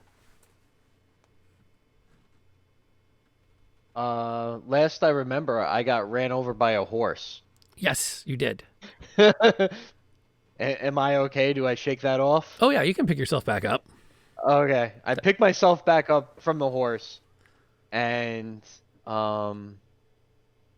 so question is, like, I've been holding back the lay of hands thing as just an in case type of thing. Like, I didn't want to use it right off the bat because that's what we had to do last time, and it was like a one trick pony. So the question is like, with Frederick so low, like, should I use it as just a case, or is there like saving throws? I don't want to lose anybody if I'm just, blindly just attacking because, hey, I'm gonna A move this. What say you all? What's the call? If you can if everyone can survive to a short rest, you will get some hit points back. So Okay. I'm gonna fight defensively, but if I go down, totally give me those magic hands, buddy. Oh, okay. So we're not at that point yet. Don't have to go Super Saiyan. Okay, so that's it. No, I'm not yet. engaging with the lady that doesn't want to see the reason with her friend. I apologize, but I'm just going to have to take a swing. So let's go. with a deep felt apology at having to end her unlife, he rolls a natural 20. Right? There's reasons. You wouldn't listen to reason? I guess you're gonna have to listen to flail. That's it. I didn't want to do that. I I don't know if you roll damage Of after that. course. Oh, I guess you do.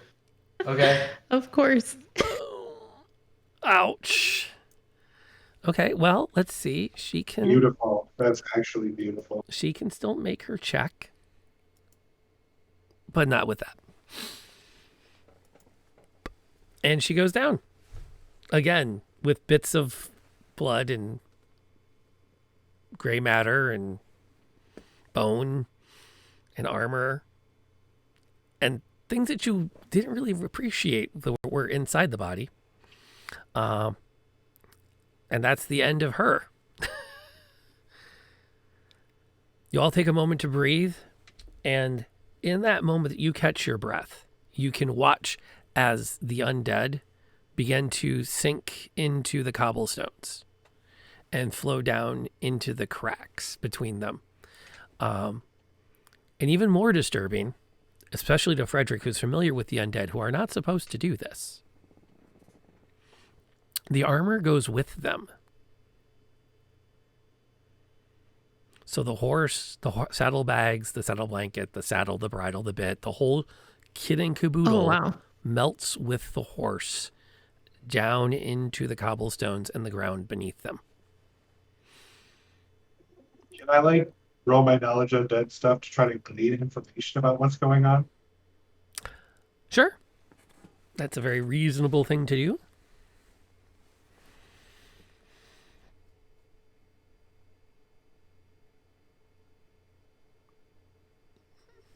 Okay. Let me look at your skill set again really quick to make a ruling on this. My bad. I was clicking with save, but I think it's the same. Yeah, wisdom save still. It's an 8 and a 16. That makes sense. There is definitely something arcane tied to this. This is not normal undead. The necromancers usually reanimate the dead. This is something very different than reanimated dead. This is some kind of a magic construction that is pulling these together. So, you take a moment to breathe, clean your weapons, and enjoy, well, as much as you can, a moment of respite. Okay, someone check me out because I'm really not doing okay right now. Yeah, I'm checking you out right now, and you're not looking good. You need to patch up Frederick. How strong is the ale you brought? Well, it's gone now, but Drank it Rub on the some walk. cheese on it. I already ate the cheese. Is there any wine in any of these random appearing food? Yeah, you can find alcohol, no problem here. Wine skins. Good. And... Sure. You want for nothing in terms of food and drink. In fact, when you pick up one of the pears, you can't even see a blemish on it. There's no bruising. There are no wormholes. It is as perfect a pear as can be found. I really wish I looked as good as this pear right now. Okay, why don't we take a $5 to stretch, refresh beverages, refresh water, hydrate, chat with anybody in the chat. I'm going to take a minute. I'm going to go refresh my beverage and take a quick thing if I can see if I can fix the initiative tracker, because everyone watching did not get to watch the combat go by, and I think I know why. But I need to play around with a couple of settings to see if I can fix that. Okay. If I can't, I can't. It's not the end of the world, but it'd be nice to have it working, you know? Absolutely. You know. I think it has to do with the way it refreshes. So I'm gonna put the we'll be right back up. And I'll see everybody back at the table in a couple of minutes. Okay.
There we go. Now we're back up again.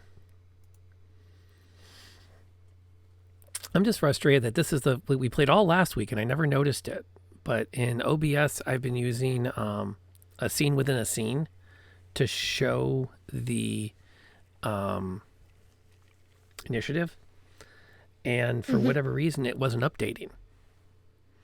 So like, you guys could all see it because you have it up on in your tabs, but like the stream, it wasn't coming through. It was really bugging me. It's like one of the fun little things to add some like, hey, look, you can see how everything is going. Which I value in these sorts of things. Okay. So that's where we currently stand. Let me put Misha back in here because she is part of your party at the moment and is currently not dead. Oh, that's good. Okay, so when we last left our intrepid heroes, you had successfully vanquished the undead that had overwhelmed, for now, the smithy. So we should probably do some... Do you guys want to go see if you can pull off a short rest? Since I we're think wounded, I sure. think we should, especially for Frederick. Yeah. Okay. Misha looks around. Says, I don't think we're going to have an hour before another wave hits. Okay. Iris, we should fortify.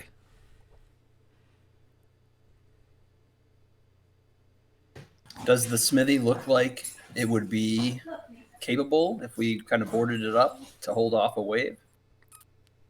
If you gave it an hour, you could probably do some serious work in putting up some barricades around it. Maybe making a makeshift walls, some kind of a haven't had enough to drink yet to say that word. I want to say cheville de fro, but I don't think that's the right phrase. It's the horse baffles. You can probably put a couple of those together with some spikes and some boards to help kind of, if zombies come in kind of a wave, to break them down. If that's what you want to use your time for. What other options are there? Can we like run back to the tavern, or we're trying to We'd have to push go forward? take it again. We want to take this place. Oh, okay. Yeah, seeing as Misha is like more familiar, like does she think there's a better place to like kind of fortify to take I don't know, just to fortify to like to make our stance from? I mean, really, the smithy's in the middle of town, so I guess it makes the most sense. She considers that and says, well, we have to hold it. We need the resource. So if we abandon it now, we're going to have to retake it again, and who knows how many will be here then. I think we were fortunate that there were so few this time. But I suspect that they'll send more. Well, then maybe I think the best move is to work on fortifying the smithy and get it as prepared as we can before the next attack. Any interesting, because it is a blacksmith. There might be special weapons around, special barricades or anything like that. Is there anything besides broken down wood and remnants of cheese to help us hold the blacksmith? Yes, let's make a pile of never-ending fruit to defend us. Cheese wall. Yes. I saw that episode. The power Mythbusters. of pears. You can use cheese as a replacement cannonball, and it will go through a sail. Oh, I totally saw that. Yeah. That was a good episode. That's awesome.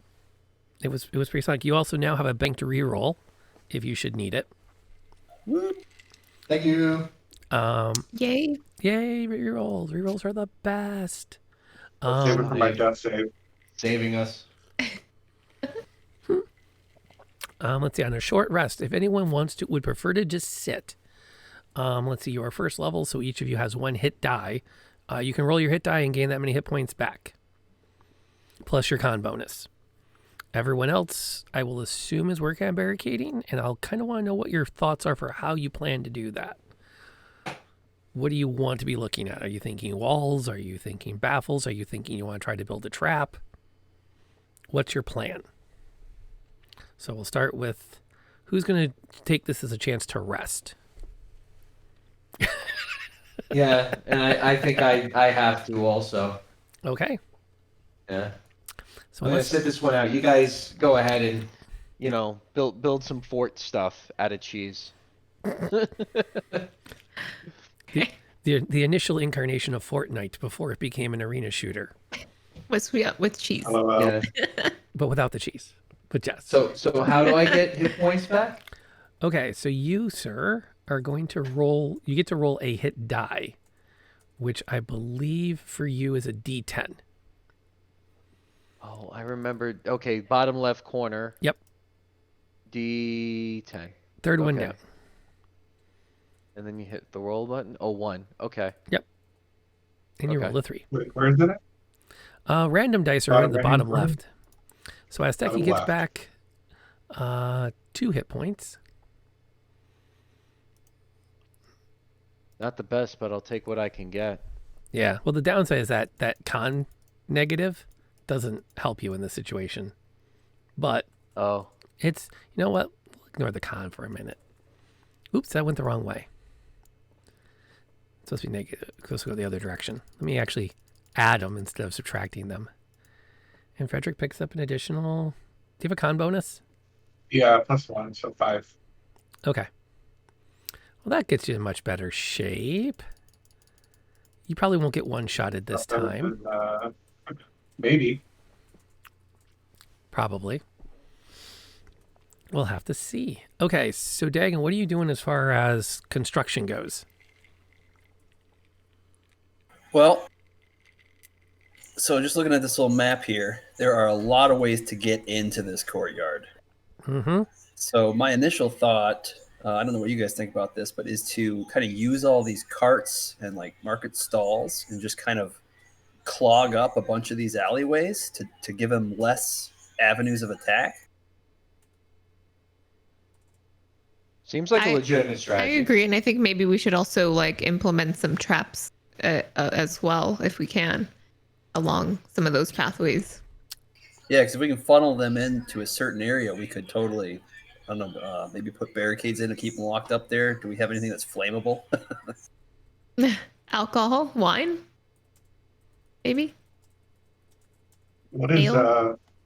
Misha think? She knows the most about this. She'll acknowledge that the hardest thing for them has been to hold any one building, and there has rarely been any time to prepare a defense. Usually they're simply overrun. So she's on board with the idea of trying to block up the alleyways at least to make them harder if an attack comes from that direction, that you'll have more chances to see them coming. We could also, I mean, so the smithy walls are solid brick. We could put the carts in the perimeter around the front alcove there. And then you could stand behind it. I could shoot arrows over it. They'd have to climb over it at least. So you're thinking inside that space between the stall and the smithy proper? Yeah, we could like take some of the carts and just like make just a solid wall of wood that we can fight through. Okay. Squishy. Oh, this is Loki. That's Loki. Yes. Loki knows a good man. Okay. So, although to be fair, remember you only have three people working. You have Misha, Dagon, and Samara. Asteki and Frederick are trying to rest this off and not exert themselves, because every time they start to, it's apparent it's not going to help the wounds heal. So they're going to use these chances to prepare their weapons. So, what do you guys? Where exactly do you want to put things? Go ahead and you can show me what you're thinking about where things are going to end up, and I can always move them around if I'm not on board with that placement.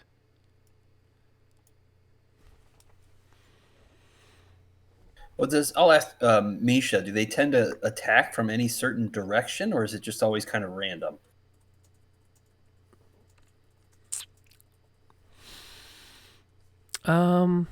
They usually come from the east side of town, from the wilderness. So that would be that way. So you would expect them to be coming from over here somewhere. Probably. She says usually if they come in, they would be coming from that direction, but we shouldn't rule out the south as a possibility. Some of the roads over there can get pretty windy, and some of those alleys are tight, so I don't know what to expect. Well, I'm thinking we probably don't have time to board up alleys and the blacksmith. So, which do we prefer? I mean, I think the alleys would. I think maybe slow them down a tad more from them getting to the blacksmith, the main blacksmith building. At least we can take them out before they have a chance to get there. I don't know. So you're thinking you want to create some barricades to help funnel them. I'm going to write on your behalf. You're thinking you want to build walls like that with the carts? Yeah, maybe, keep them in a small area, and that way we can maybe place some traps in there as well that maybe will help take some of them out, or at least wound them. Okay, that's reasonable. Also, would it be possible with that setup, like to climb on top of the blacksmith shop? So, like, say, like Frederick could get up there and just start picking them off while they're slipping on the banana peels we're going to throw out there? It's like a super tall chimney. I don't know. I mean, I guess I don't know what it looks like, not from the top. It's 20 feet. I mean, the intention is to make sure it's tall enough that the smoke doesn't fill the marketplace. So they really, or the buildings around it. People didn't want to open their windows and have smoke coming in, so they built it tall enough to really force it up and out of the area. Do I think I can climb it? Yes. Well, that would put you pretty far removed from the fight. The roof would probably be a safer place to fight from. Yeah. But if you want to climb it, I'm not going to stop you. You'd be more sniping than you would engaging. If. My suggestion, zombie fighting 101, is you always need to be able to fall back. So I suggest building some sort of fallback Alamo type. We cut the cord, the bridge drops, we kick over the cart or whatever to put some distance. Because we're going to have to stick and move. You got to stick and move. You got to engage, get a couple whack, whack, whack, and then cool off a little bit. And, because if you just do the broad, do the choke, then they're just going to break down the barricades and then come through. You got to, do a little damage and then back a little off. So that's my suggestion. Is have a plan to run away. So you're saying, Since we didn't think of that the first time. so you're saying have to have like a secondary barricade then, like have one main one and then like a secondary. Our whole goal is to take and hold this point. That's the only reason we're here. So if we fall back, we'll have to take it again later. Well, I mean, Right. inside the blacksmith. I like the idea of climbing up and having a Defended position. Zombies aren't known as climbers. Seems like a legitimate strategy. We already saw jumpers not even that too long ago, man. Oh, okay. Like the ones that jumped on on the carriage or the wagons, I should say. Well, All right. Well, So you're then thinking an area for a last stand. So fortify part of the roof as a place to climb up to. That's my suggestion. Is always know where you're gonna make your last stand when defending. That way I can yell, "Everybody run to the last stand area," and we all know where we're headed.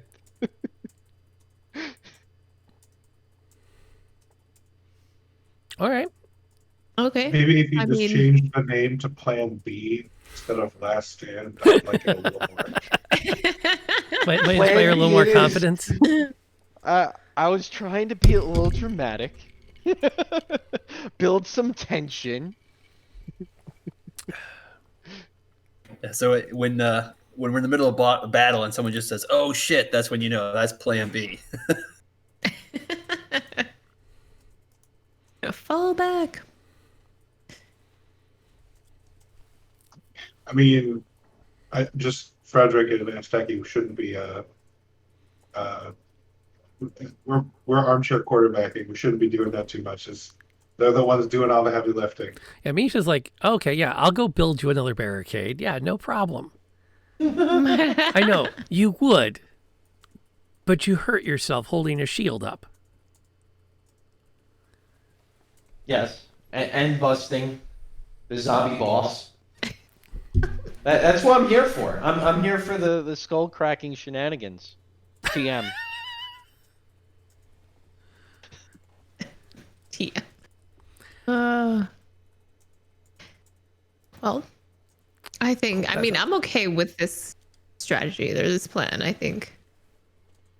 Are there I don't know, I'm thinking tin cans or some sort of alarm we could set up and string trip lines with cans or metal pieces on them in the actual alleyways farther to the east, so that when they start coming we can hear them coming. You could do that. It might take some time though to set those together. That's gonna be time you're not building up your fallbacks. So when you were mentioning traps, are you still gonna try to put those together, or are you just gonna focus on the barricades and hope that those work?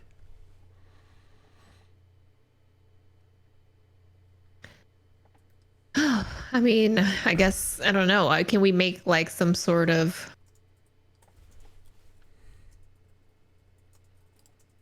I don't know what kind of traps we can make with what we make have. a zombie pit. It's a classic 101 zombie defense. Do I have to break out the book?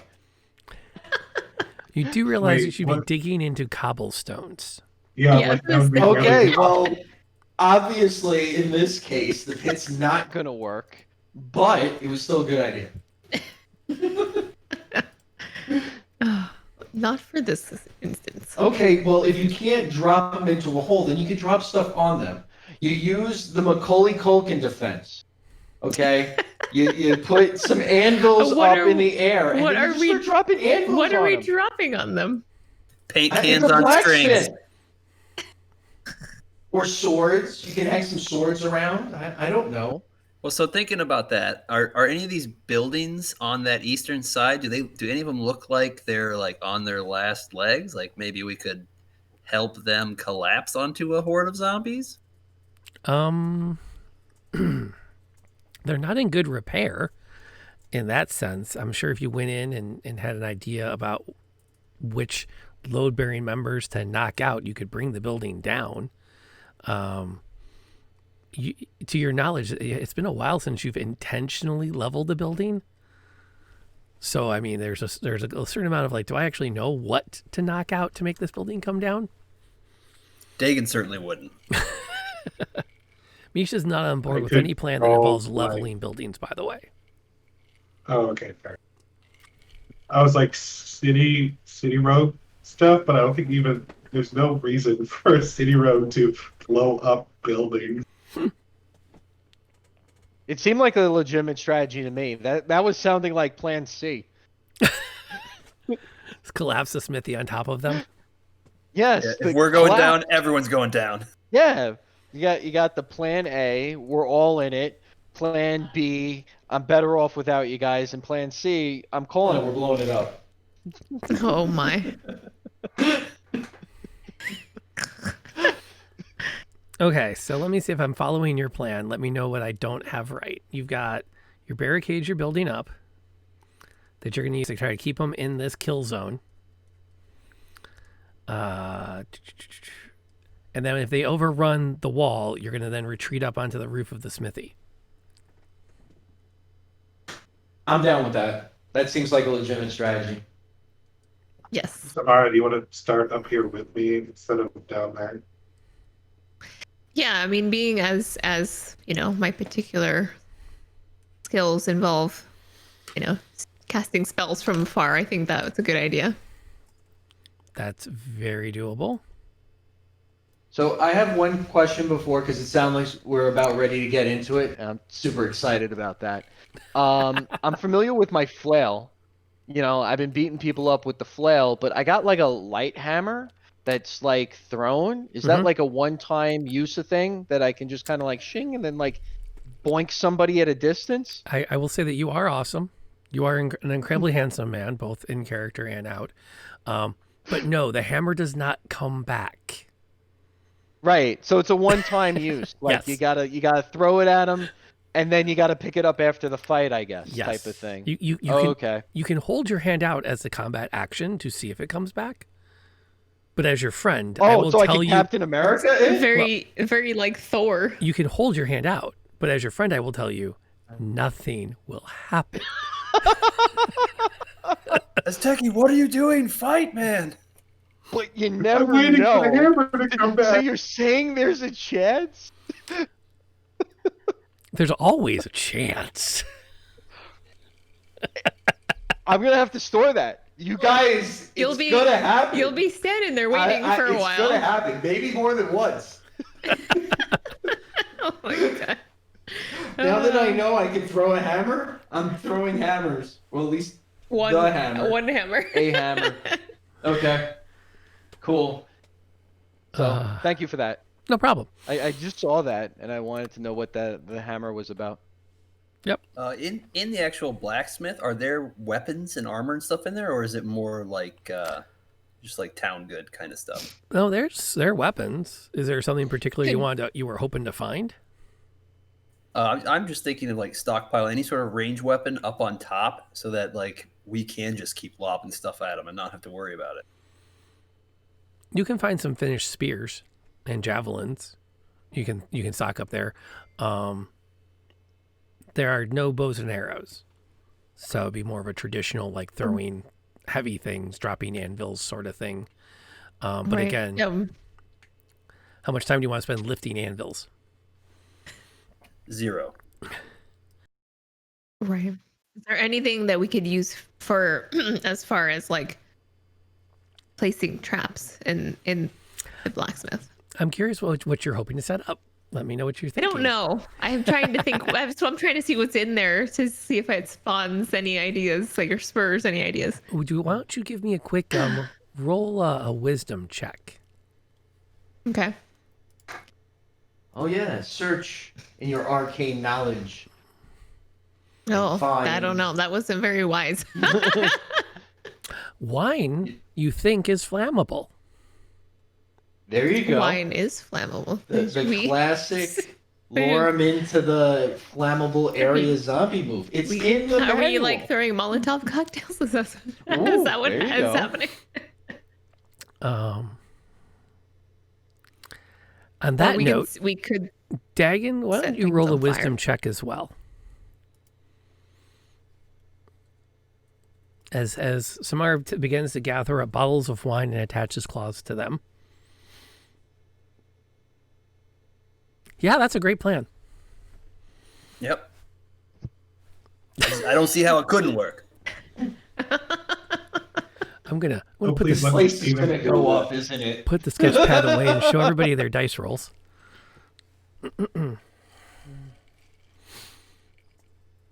As that's about to become very relevant very soon.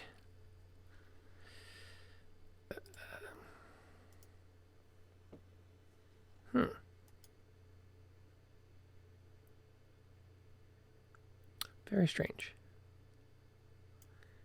Refresh. I say this wouldn't be my first D&D game where we accidentally burned down like an entire village. Okay. I also think this is a good idea. Let's just hope it doesn't include the blacksmith going up in flames. That's all. We don't want that to happen. Yeah, you said the blacksmith's made of brick, right? Well, there's like a wooden shingled roof over it and stuff. I mean, it's a brick base, and the forge is brick, but the whole thing isn't, stacked stone. That's hard to do. You've had a chance to prepare.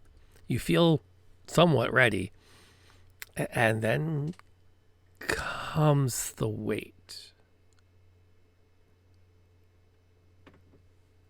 And it's All right. almost as bad as the battle itself, because every time you think we can go put a few more things out, we can better build this up, your next thought is, but I don't want to be doing that when they attack. Mm-hmm. We should have put out some more sounds so we would know they were coming, but that would take time, and we wouldn't be out there. I'm going to go ahead and make a few quick updates to this. And that's when you hear the thunder. As a series of footfalls come down the eastern alleyway with a rumble that actually makes you somewhat nervous. When the largest man you have ever seen, 6 feet plus, barrel chested, probably in his prime was tipping the scales at 300 stones, comes rumbling down into your kill zone. He's flanked by 2 zombies wearing similar armor to the last wave you've seen, and 1 not. And he is moving with a singular purpose towards getting into the smithy. And I'll update the board to show that, so you have a rough idea, but it's not exactly outside of what you had expected. They are coming straight up the alleyway, straight at the smithy.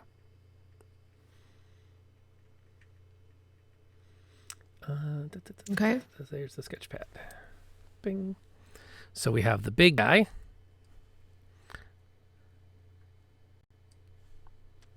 And then we've got the 2 guys with armor. And the 1 little guy. They're coming right up and they're heading straight on towards the smithy. Samara and Frederick, what are y'all up to? Open fire. Actually, tell people that, well, they probably heard the giant thundering. Never mind, open fire. Yeah, pretty much just firing at the first zombie that's in front. Is this where you're going to deploy the wine, or are you saving that?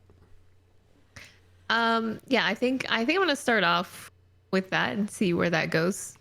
Okay, so are you going Flaming to zombies. throw the Yeah. wine and then hit it with a firebolt, or are you going to light it with a cantrip and then throw it? What's your plan? Tell me what Samara does. I think I'm going to throw a bottle of wine at them so that it splashes, and that way when I throw the fireball, it has a potential to light all of them on fire. I mean, I could have done it the other way, but I think that's what I'm going to do.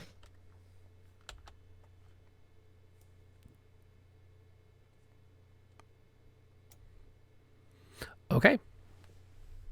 That is a reasonable plan. I just want to throw that onto the clipboard for in a moment here. Frederick, give me an attack roll. And then Samara, give me a general attack roll. Just roll a d20 and we'll add your proficiency to it. Okay, roll a d20. Okay. Yeah. Frederick's arrow goes wide. Bearing in mind, remember, you do have a +2 roll in the queue that if you need to use it.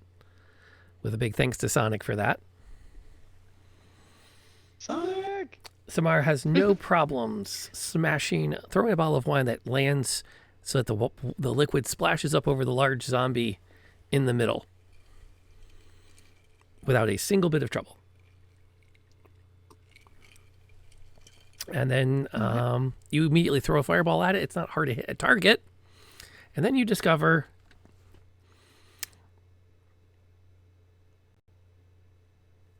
generally no, wine is not flammable. 12 to 15% alcohol range. No. But at least they're like wet now. So that's something. They smell better. Yeah. It's good They'll wine. smell more pleasant.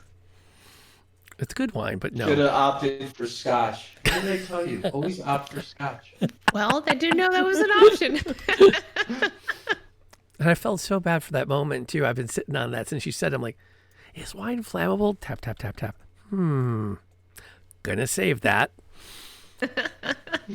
So the first, your opening volley does not get much. Dagon and Azteki, do you have any plans for your opening volleys as they come rumbling into the space? I will just I'll whip a javelin. You said there's some javelins and stuff up there. Yeah, you can. Are you up on top or are you down by the barricade? I would probably start on top, so I have a better vantage point for range weapons. And if things start to look like they're going south, I'll hop down. Okay. Okay. Go ahead and give me an attack roll. Misha's also going to chuck a javelin from where she's at to see if she can hit one of these guys as they're coming in and contribute to the fight. I'm just going to use my hand axe roll because it's technically the same dice rolls. That's perfect. It's hard to miss the big guy. I bet I did. Still able to do it. I think you may have actually managed to do that. What you mean for one of the armored zombies or the massive zombie? Probably the big guy. Then you would have hit. Oh, nice. Yeah, I think it's a D6 on the javelin. Yeah. And then we're going to get into a full-on combat.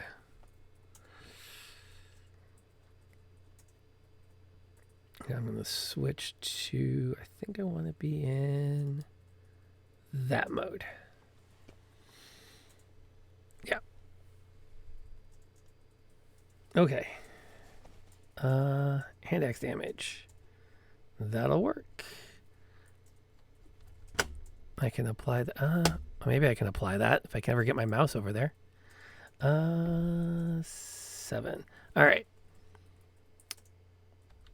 That's solid. Okay. So let's go ahead and get some initiative rolled, and then let's see what happens. Dump. Frederick's going on 9. Dagon is going on 19. Samara at 17, and Azteki at 9. Well, that's interesting.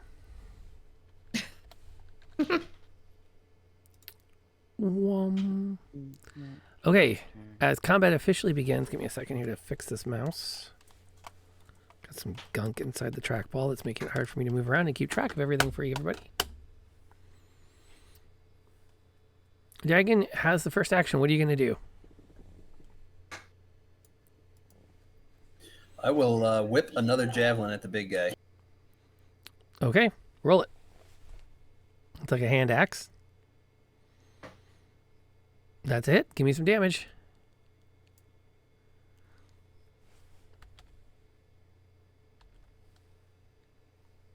Whittle away this beefcake. That's a solid bit of damage. He is completely unfazed by your assault. He's just, yeah. He is continuing straight at the smithy. Let's see. One of the armored zombies is going to continue and begin to climb up as best it can the front of the smithy. The second one is not going to get its action because Samara gets hers. All right. Let's see. Do I have a magic missile available for this fight? Yes, you've used one first level spell slot so far. You also have Earth Tremor, which would let you Are they target the close ground. enough to use it? Oh yeah, they're within. Okay. I think they are. Tremor ground within range. It's a 10-foot range. Range is with 10 foot. Yeah, range. That doesn't feel right. Duration, tax. Huh. Yep, you could go for that, and that's going to hit like most of them. Okay. No, let's give it a shot. All right. See what we can do. You call upon the forces of nature with your spell magic, and will the ground into shaking. Let's see. That means all of those guys are going to have to make a dex save. And it's at your target, which I believe yours is a 13. So let's see how they do. The one armored zombie who has not yet gone is still okay. The big zombie is not okay. So roll a d6 for damage on him. Mm-hmm. The little zombie, not okay. Give me another d6. Okay. That'll work. So the little zombie takes 3. And the big zombie takes 3. And they are kind of stuck. They literally toppled to the ground. And are going to have to spend the next turn picking themselves up after that. Okay. Which then takes us move. to this guy. He's going to continue to charge forward. And he's going to start climbing up the wall. And that then takes us to Misha. Yep, we'll throw a javelin. We'll hit one of those armored guys climbing up the wall and do some damage to him. Okay. Although she looks concerned, she looks at Dag and says, they're not coming at us. They're going right up the side of the smithy. Actually, that's Dagon's up there. That's to Azteki. So it's my turn? They're ignoring us. Let's see. Yeah. The big guy's going to pick himself up. The small guy's going to pick himself up. And Frederick is going to do something. You have time to think, Azteki. Think quickly. Frederick, what's up? I'm going to shoot into the one that started climbing first. Okay. The wounded one or the non-wounded one? Oh, if there's a wounded one, I'll shoot the wounded one, as per our party mantra. 8, 13. The arrow hits it. Oh, wait. Oh, there it is. The arrow hits it and it shatters the bone and muscle and sends it to the ground where it begins to turn to ooze and disappear from sight. Very nice. Azteki, you're up. So they're not attacking us. I have to find some way to draw them towards us. And oh, I thought I was next to Misha. Yep, you guys are together. You're both at the side barricade. Yeah, and I don't know if a javelin will do it, but how about we use that hammer ability to do it? All right, chuck your hammer. I'm chucking the hammer. Step up on top of the barricade and let fly.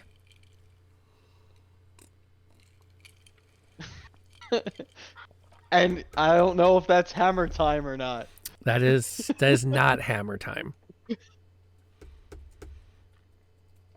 I need more practice with the hammer. The hammer kind of like, you watch as he says, "I've got this," and he pulls back and just flings this thing overhand, and it sort of like skitters across the cobblestones behind between the big zombie and the armored zombies.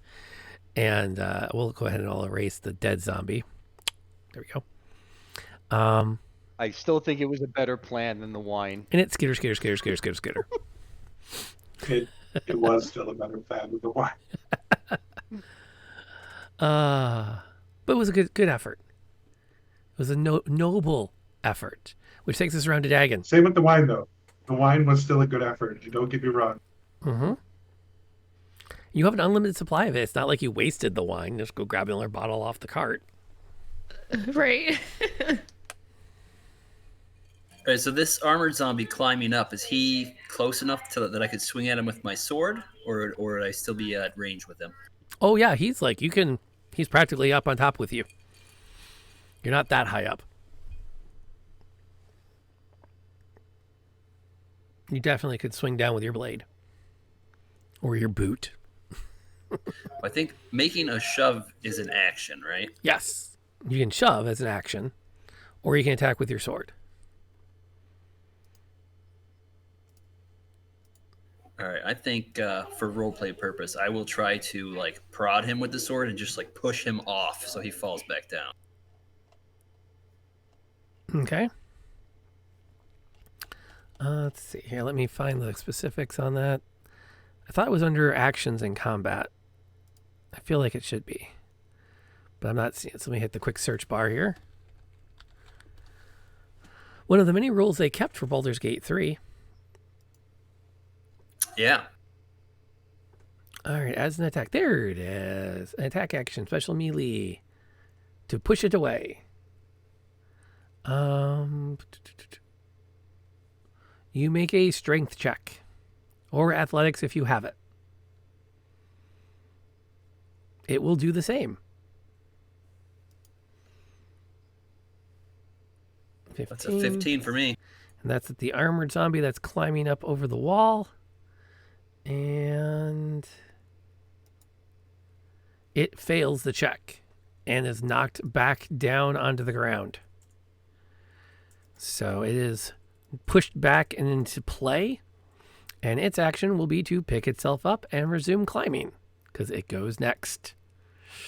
Which then takes us to Samara.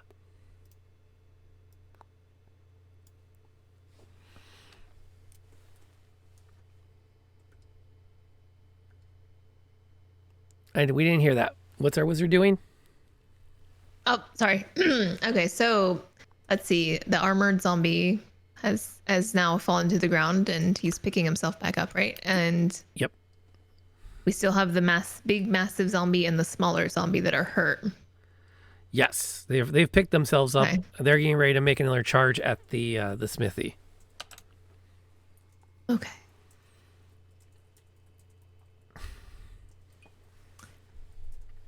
It's kind of like if the Hulk were a zombie, that's what's coming at you.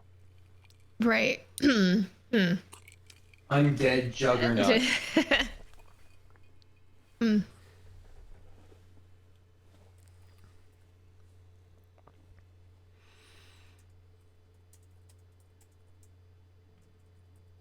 I imagine his skin is kind of green too. Yeah. Yeah, kind of. Bloated. I'm debating Monstrous. whether I want to use magic missile or ray of frost and potentially freeze them in place a little bit. Well, I think you want to keep the one that's climbing up at us off, and then we can focus on the big one afterward. Okay. Right, and you haven't had a chance to fully rest up, so you're still operating just on your 2 spells. So your Earth Tremor was your other. Oh, right. Other My spell Earth Tremor slot. was my other spell slot. Okay. You can teleport, which might be a good thing to remember. You have the ability to do. I do. Yes. I At do will, have you the can teleportation. once per day teleport yourself a specific distance away, up to 30 feet to a spot you can see. So that might not be a terrible idea in a moment. Right. Just Okay. file that one Keep away that in for mind. later. All right. Well, then we'll fire a firebolt at the zombie that the Is most which one? pressing. The armored zombie. I guess that's most pressing. That's trying to climb up. Fair enough. Give me some dice, because he's gonna get to go. Actually, no, he's got a while before he gets to go. That is not going to hit it. No. That is not going to hit. Fireballs come flying out of your hands in rapid succession. Fireball. No. And they both miss. The dead one is dead. Misha is going to look at Azteki and charge over the barricade. Nice. Because you have been so heavily effective. She's charging out to take a stand. Let me find the right window now. I can never find the one I want to be in when I want to be in it. There it is. And slashes out and does some damage. So she slashes at the zombie that's climbing back up and forces its attention away from the its efforts to climb. Let's see, where does that put us? The big guy is practically on top of you now. It lumbers across the courtyard straight at the smithy and is joined by his little friend, who does the same thing this round and continues to close, which then puts us at Azteki. No, Frederick, sorry. Good night, Xander. All right, Frederick, what's our dwarf doing? Shoot. I mean, yes, shoot, but also I'm trying to think what to shoot. I guess did the armored zombie that fell off take any damage yet? Yeah, it's at something. It's at hurt. Okay, if it's hurt, I will shoot it. That's a good mantra. If it's hurt, I will shoot it. And that's going to definitely get past its armor. And that's going to definitely do a lot of damage. And that, I believe...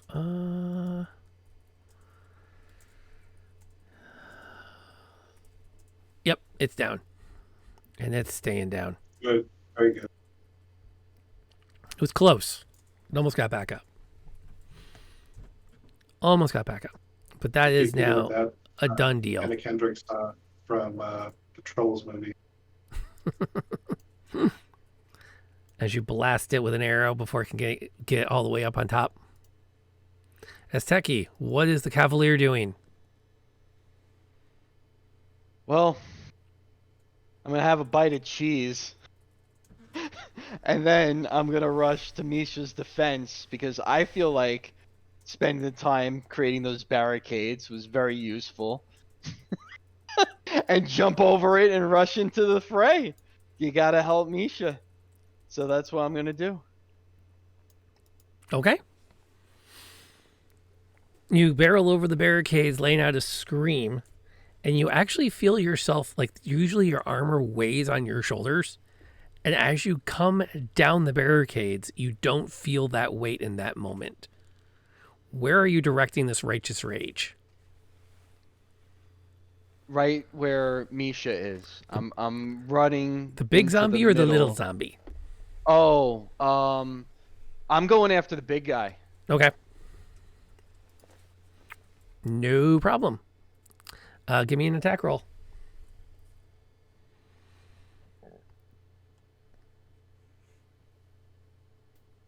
That will definitely hit. So a 15 will hit, and the damage is a whopping 4. It's either 20s or 1s, man. I can't roll anything else, apparently. I mean, like, seriously, it's ridiculous today. The dice giveth, and the dice taketh away. All right, Dagon, you're up. As the big lumbering hulk of a zombie completely ignores the cavalier pounding on it and is like putting its hands up on either side of the roof where you are standing because it can reach it in one hand. All right, I guess we're going crazy balls to the walls here. I am pulling out my 2 hand axes, and even if it hurts me, I just want to leap off the roof onto him and attack him. You have to wait about 20 minutes. Okay. All right, let's see what happens.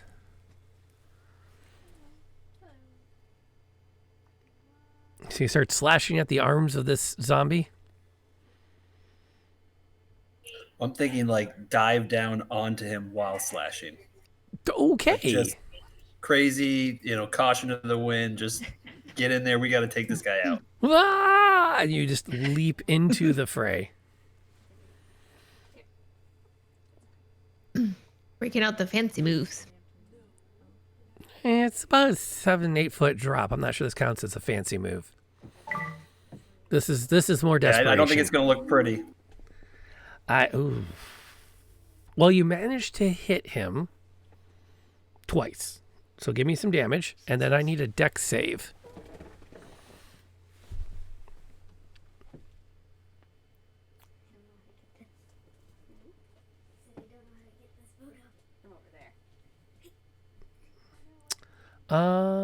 Is the hand axe the same damage as your as your swords? No, it's a D6 as opposed to a Okay. D8. Fair enough. So that's that. That's that. Let's see. Where do I find a quick D6? There's a quick D6. There's a D6.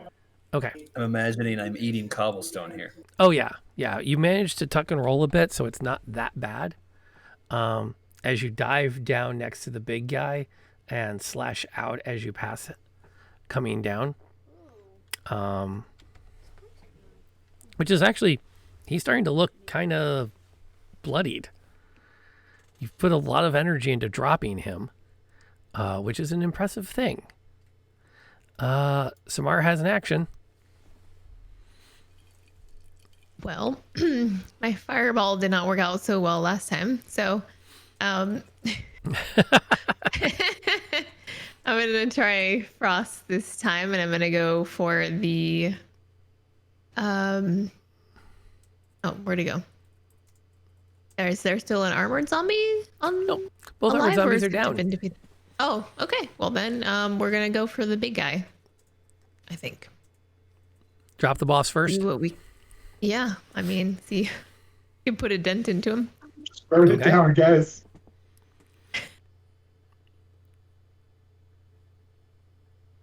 That's going to hit.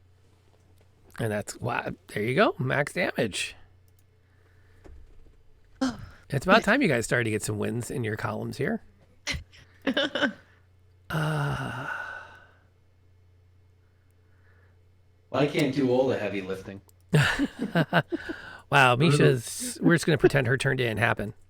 The big guy's going to look at Dagon and just swing hard with both fists before he can pick himself up. And is going to roll for crap. The little guy, on the other hand, is going to turn to Azteki.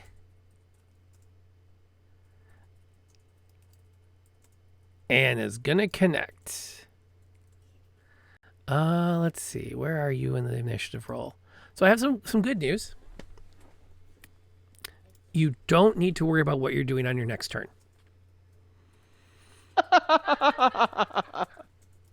go back to eating cheese. Yeah, as it turns around and just roars and pounces on you and begins pounding with its fists as you fall backwards. And that's the last thing you see. Like, things are starting to go red in your vision, and all you see are gray, decayed hands pounding you through your visor. Frederick, you're up. I shoot the zombie that's pounding on his stomach. Okay, give me some damage. Or give me an attack roll. Yeah.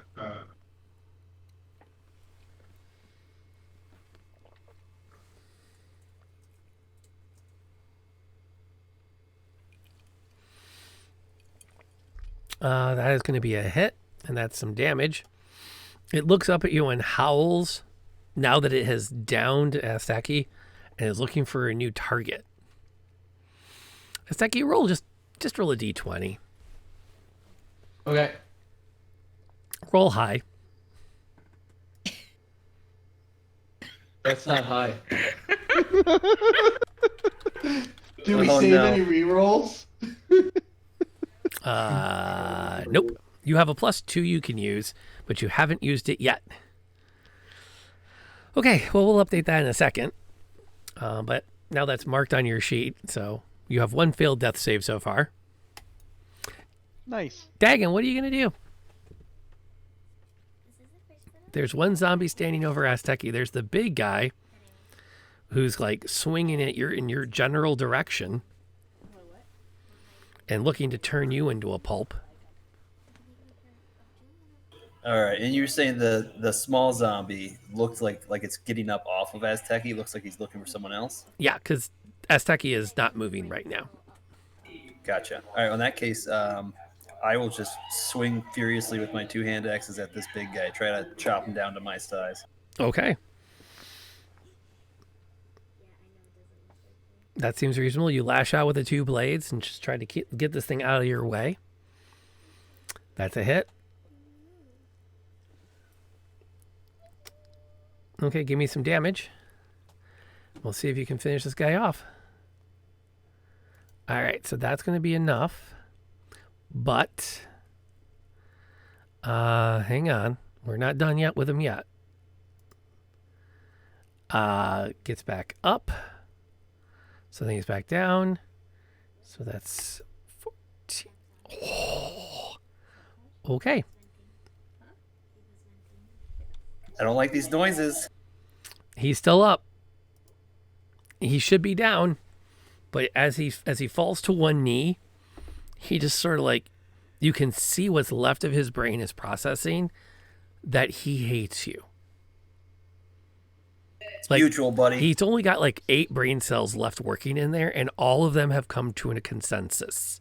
You are going to die now. Oh. Bye, guys. Samara's up. What's you I'll need a doing? little spoon for Azteki. All right. Obviously, we can't let that happen. So, firebolt it is. To whom? The big zombie that is full of hate. Okay.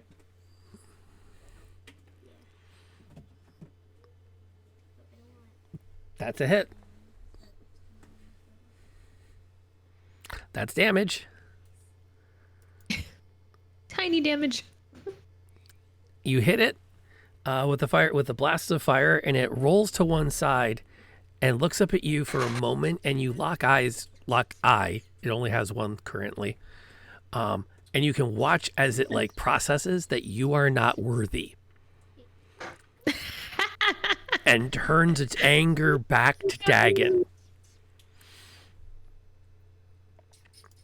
Let's see. Misha's going to attack the one that just dropped Azteki because he's right there.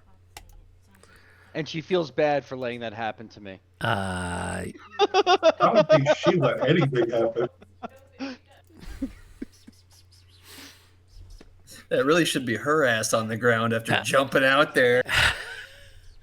Okay, the big guy takes a swing at Dagon.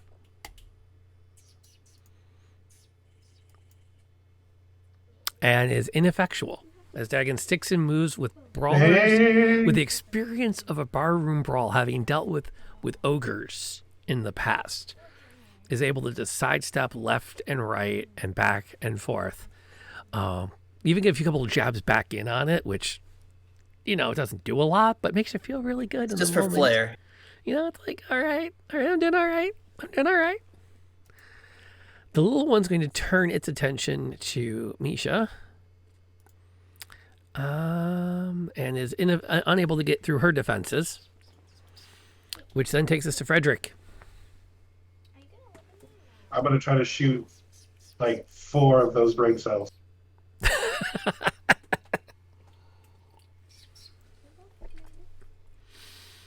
Okay. He's not hard to hit, but he's hard to keep down. Can we use that +2 damage? You can. Let's save it. It was a really bad roll. Are you sure? I'm not sure. Not anymore.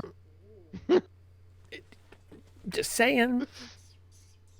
Sure. You can Maybe use- I can clip some of those brain cells. Let's do it. Okay, so you use the extra 2 damage that Sonic gave you guys. Yay, Sonic! Supersonic arrow to the brain. Thank you, Sonic. And that drops him. Nice. And he Nice. stays Thank you. down this time. Finally. No, that was a weird spot for me because I looked at the dice and he made a DC check 10 to survive the killing blow, which would have meant he kept going. So let's see here. There we go. And down he goes. Azteki, roll a d20. Okay. Roll high. There you go. I tell you. There you go. I tell you, there's nothing in between. We're going hard or we're going home. Nice. I feel much better. Okay. So you have 1 failed and No, 1 there you positive. go. Oh, not yet. No, I'm starting you're not. to feel better. You're still probably going to bleed to death here on the I'm cobblestones still mostly dead. in an unknown village. But, hey, it's not going to happen this turn. I'll take it. Dagon, you're up. Let's go for the last zombie there. All right, give me some rolls. As you charge across the battlefield, he's toast. Yeah, no. And its arms come up in front of it as it protects itself from your attack. I take that back. Give me 1 damage roll.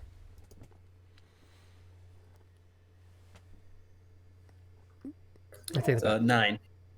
Is that the damage? Oh yeah, 9, Yeah, 7. Okay. 6 plus 3. Okay, so 14. And it stays down.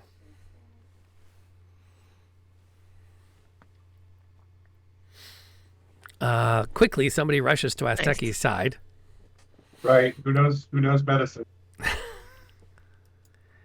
It is not hard to stabilize him. Okay, good. So we'll let you just do that. As Azteki picks himself up off the ground and looks at the carnage. Good job, guys. I will let you guys have a moment to discuss your exploits. I'm going to run the little one upstairs. So take a minute and I'm going to switch to chat mode. I think. Where is it? There's the one I want. Boom. So you guys can role play the next 2 minutes while I run her up. I'll be right back. I think I There's a ate lot too of many good actions sticky for us to do buns full this break. morning. My mage powers were affected. You did great. What are you talking about? All those little fireballs. They were a bit wonky. It's okay. We did some damage, but we got it done. I'm Oh. disappointed in Misha. That defense. Like seriously, I've never seen anybody move like that in my entire life. I've never even seen you move like that. Well, sometimes you just get lucky. That didn't look like luck, man. Oh, some skills. Those are skills right there. What I want to know is, as Techie, you always go chasing women into trouble like that? Well, next time I guess we need to build higher barricades. Yeah, I guess if we could expect giant zombies again. Yeah, Yeah. if they come that big, I don't know if barricade's going to help us. Right. To keep Misha from going into battle. We need one of those, like, leashes for kids. Yep. Keep her from jumping out into the middle of battle. Yeah. I'm definitely going to take the rag out of one of your Molotov cocktails and have a drink. Yeah. Yeah, I'll join you on that. Cheers to that.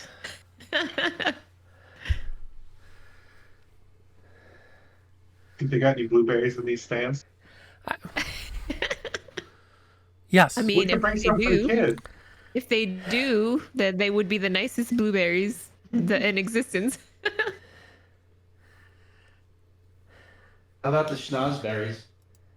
The Do schnozberries? schnozberries taste like schnozberry? They do. That's as Techie as he's coming back to. He's licking the wall. It tastes like schnozberries. Bro, that's just cobblestone. I don't know what you're doing.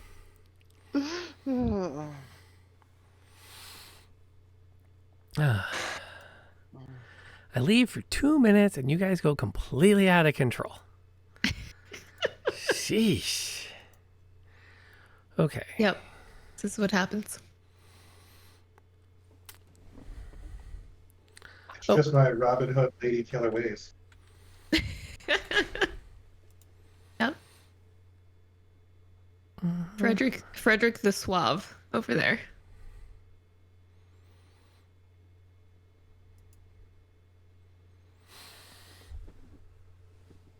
Actually, at this point, I'll say allegedly.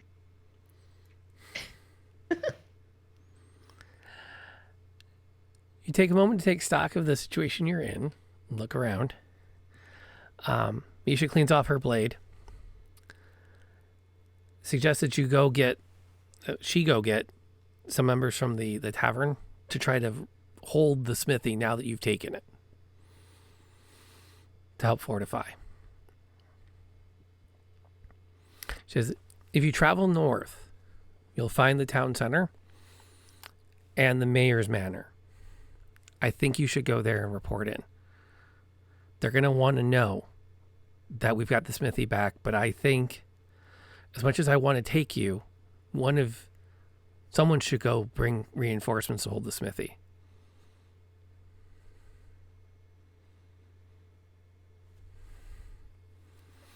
All right. Sounds like a good idea. Okay. Agreed. She... Try not to. Oh, sorry. Go ahead. Oh, I was gonna say, try not to attack any random hordes of zombies on the way back. No promises. Because she ran over the thing, and I had to go after her. Type of. Oh, but she's the one that's staying, though. I thought you said she was going back. Now I'm confused. We're going to move on. She's going back. She's going to go Right? get reinforcements. Yes. Oh, okay. So that's what I'm saying. Try not to pick any fights on the way back. Oh, I think I see. I think I can handle myself. And she approve it. She heads off. What are you guys going to do? Stay here, head north, meander the city?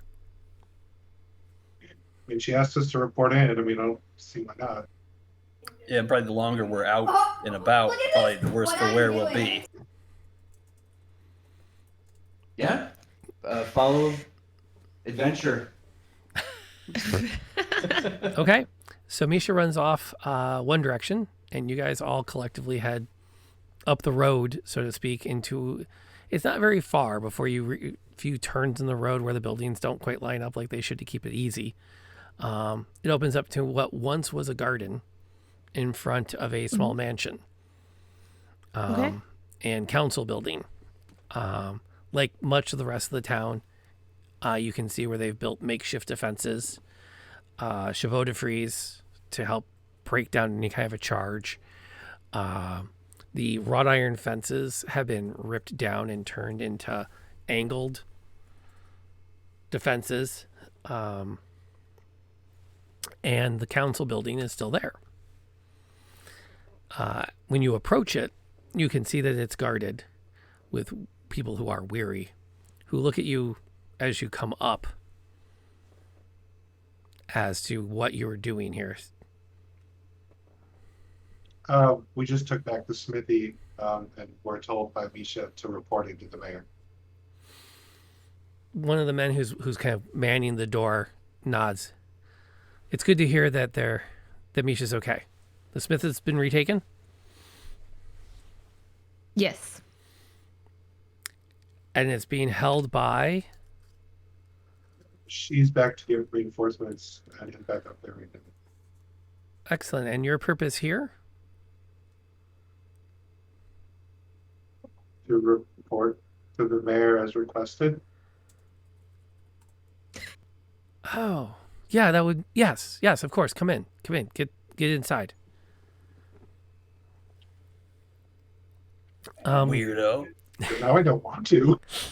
You come through the main entrance into the hallway. As you come in, is lined with armor stands. The armor having long been scavenged. And you could see easily that when the initial construction, the intention was to walk down a hallway that regaled you with exploits into a council chamber.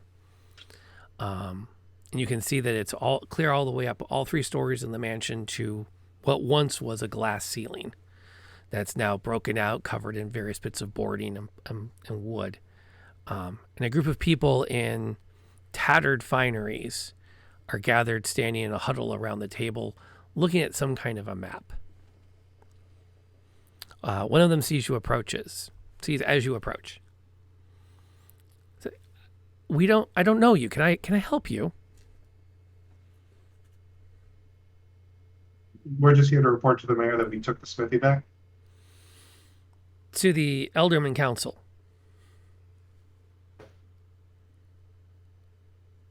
Yes. My name is George Trueblade.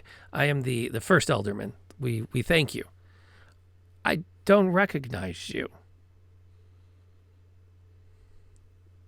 We're not really from around here. Yep. And you retook our smithy? Yes. We happened upon your town in our travels and trying to find our way. And we noticed some of your townsfolk in trouble, so we came to their aid. I see. Well, thank you. We appreciate that, of course.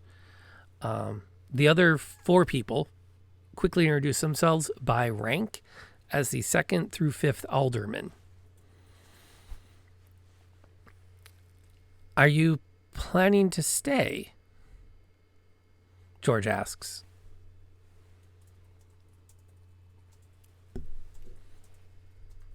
I'm not sure we can leave.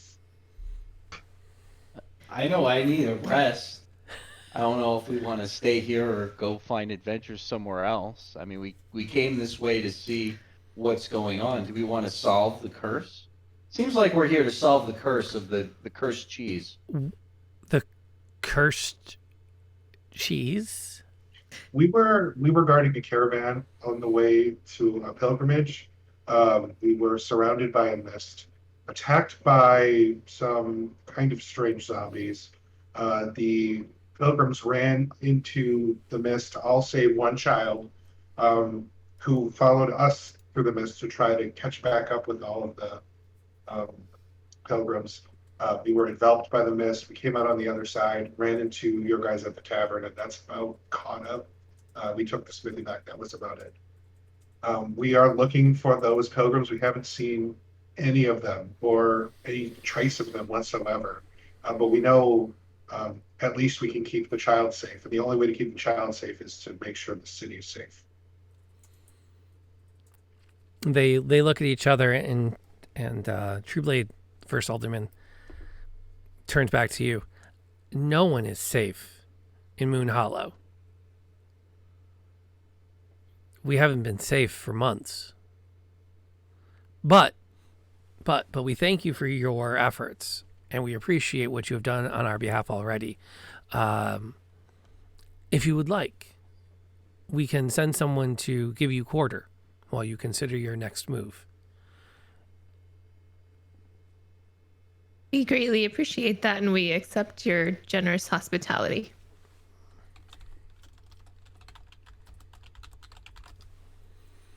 How close are we to the table with the map on it? Close enough you could see it. All right, yeah, I just like kind of want to get a peek at it, see like what are they looking at? It's a map of the city. At least it looks like a city.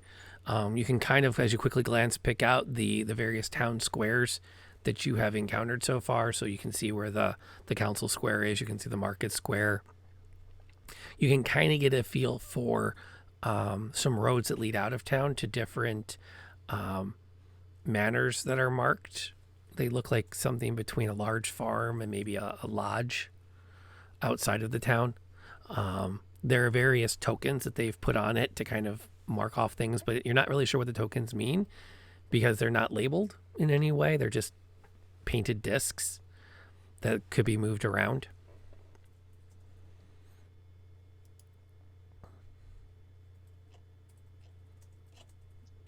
So you said we're not safe here. Is it safer outside of town? George considers that nowhere is truly safe, unfortunately.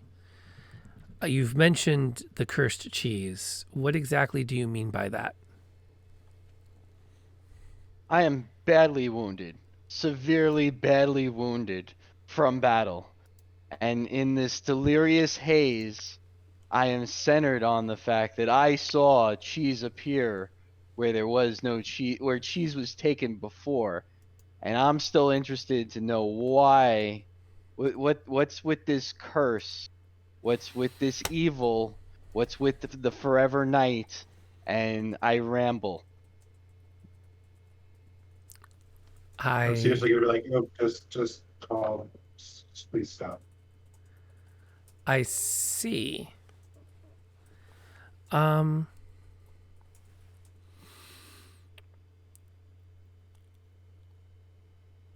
you can see he's struggling to answer the questions. And a woman next to him speaks up. Why don't I take them to their residence and I will explain on our walk? And George considers, very well. Why don't you? And she steps up to lead you back out down the hallway you entered. You may call me Wilhelmina. Will is fine. And she moves with a simple step, despite the fact that she's probably well on to 80. Frederick is not having to struggle to keep up with her because she's moving at his casual walking pace. Which is odd because she has, she's an adult human woman, but she ain't moving fast.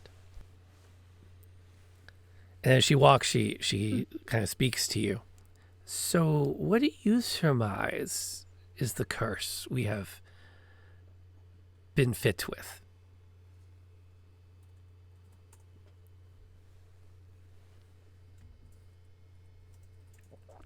It's nothing like we've ever seen or come across, at least not in my travels. So I'm not particularly sure what this curse is or what its intentions are, what its purpose is. So I'm curious to know any information you're willing to share about it. She pokes Azteki in the side, which hurts like the dickens because that's where you're still bleeding. What do you think? What do I think? I think that this town is falling apart. Mhm. The the It is. night is encroaching. They're losing the battle. But what of If the they stay, cheese? oh, go ahead. What of the cheese? And she almost has like What this if the grin when she says it. Like she's enjoying this moment. that I know that something's up with the cheese, but I don't know what it is with the cheese, and so she's taking pleasure in my confusion.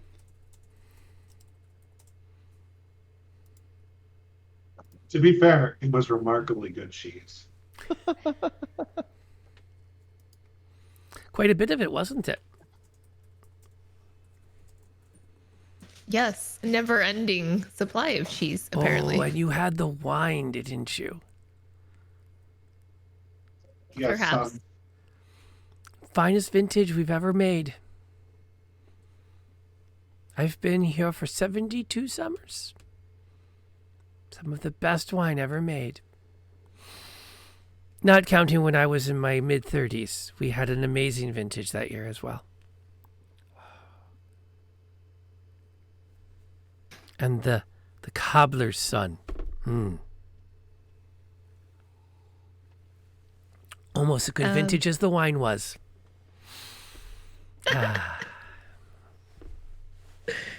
Oh, Thought fit and to court an alderman family, the poor boy. Poor boy. what happened to the cobbler's son? Oh, he died.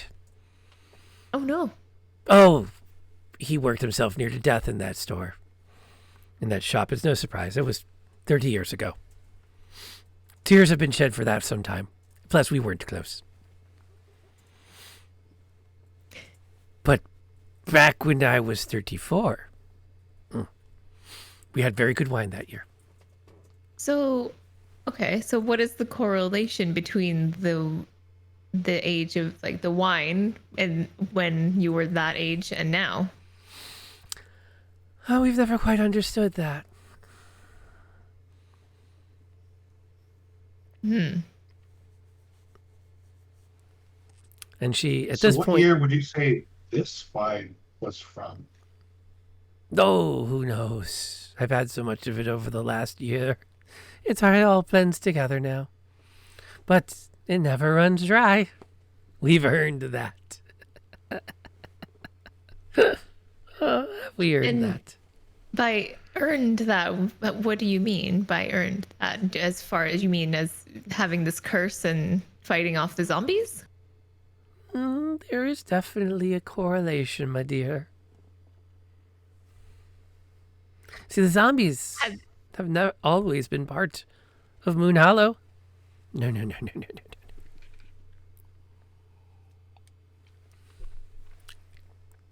And is there a reason for that? Is it the land that's cursed? Well, and she gestures at a building you've reached that is still not completely falling down. You will find supplies in here to spend the night, and I encourage you to make use of them. Please, let's go in. And you can tell there was a family that called this place home. It's fairly well apportioned, has a nice sitting area, a kitchen, pantry, fully stocked. Anything you think that you will want to eat, there is a supply of.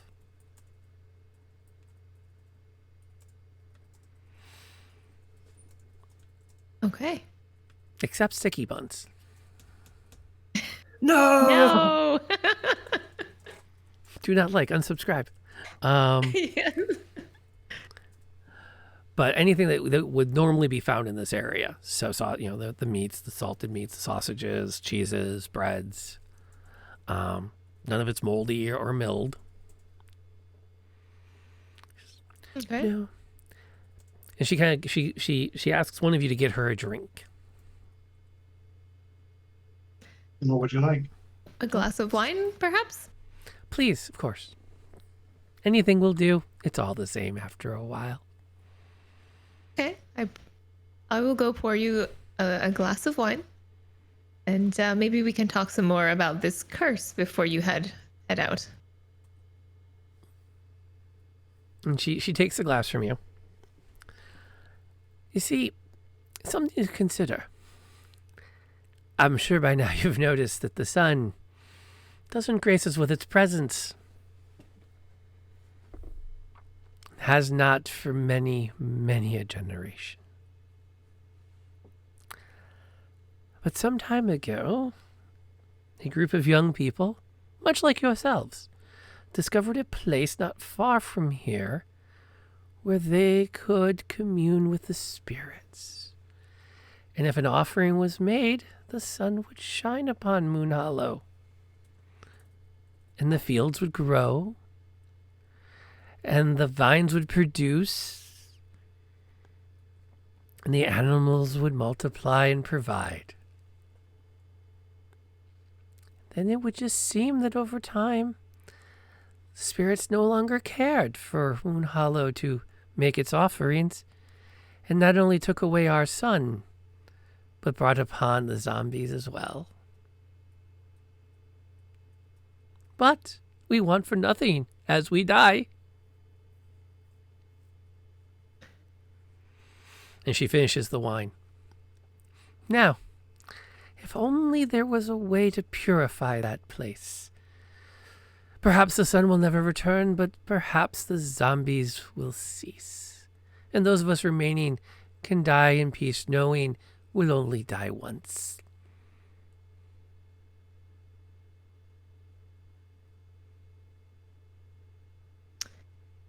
Okay.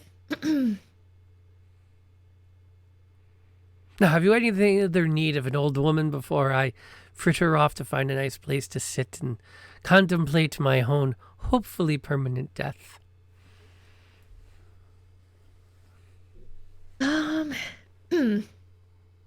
So, did by any chance did this group of travelers that came once before, was this the same year as the wine, that the particular year that the wine was especially good?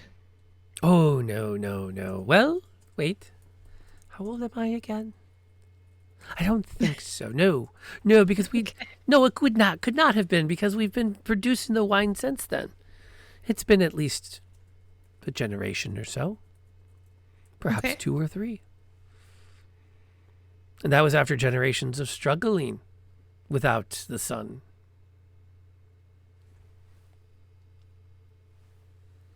Okay. So Has no. anyone tried to leave? Where would we go? Somewhere where there's light? Oh, but how would you know? some have tried to leave. Perhaps they got somewhere. We don't know. Some have tried and they get lost in the mists and simply wander back again. And to be truthful, once we found the sun again, why leave? And since the zombies appeared, well, let's just say that those who have ventured forth in small groups have returned, somewhat worse for wear upon their return. And so those of us that remain simply count the days until the last of the able-bodied men and women hold the line against the unending wall of death.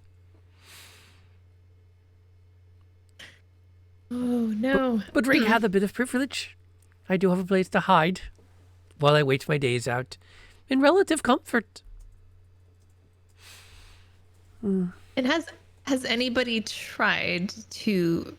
since tried any way to purify this spot that you speak of that's outside of town?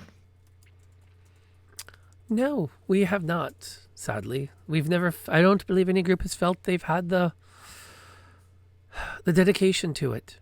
And truth be told, there is conflict within the Alderman Council as to whether it should even be attempted. Is there anyone who knows or may happen to know of a way to do this? And there's a voice in the doorway when you ask that. And Misha's leaning there, watching the conversation. What my mother won't tell you. Check that. What my grandmother won't tell you. Yeah. DM's had a long night. Is they can't agree that they want to purify it. Okay. The other woman grins and goes, Wait, why not? I'm in agreement that we should. I am unanimous in my opinion that we should. Unfortunately, I'm only one. So my unanimity is not useful among 4 others. Amisha looks at Frederick. Because they're hoping that they can return the sun if they can end the zombies.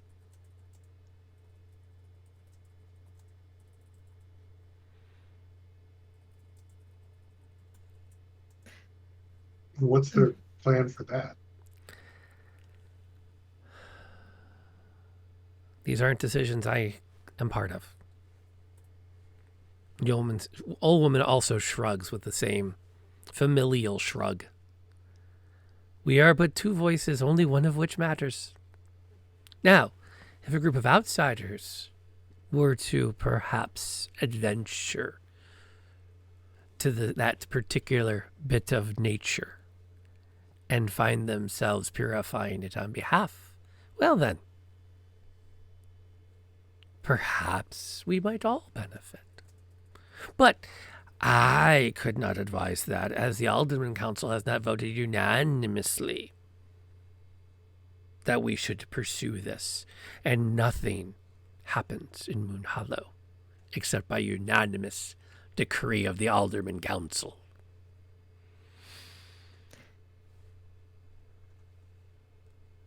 So would we not be allowed to go venture to this place without their consent? What place? I have no recollection of which you speak.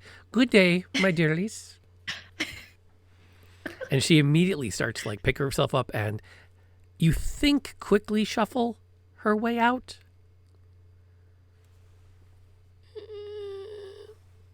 Amisha watches her go and actually kisses her cheek as she passes. And then looks at you. I know where it is. But what she won't tell you is that it is a place of darkness. No one feels safe going there. It's safer to stand here and hold our ground. But if you think you're up for it, I can take you. The fact that you're willing to take us is it's a big deal. Yes, This is also the lady that jumped over the barricade. She was going to run in there in the middle of the night and do this all on her own and take the blacksmith. I mean, I don't know. Right. No, that's the thing. She's a woman of action. She believes that this could do something. She's not just a thinker, she's a doer. Or she's crazy. I mean, we're pretty crazy too, if you haven't noticed.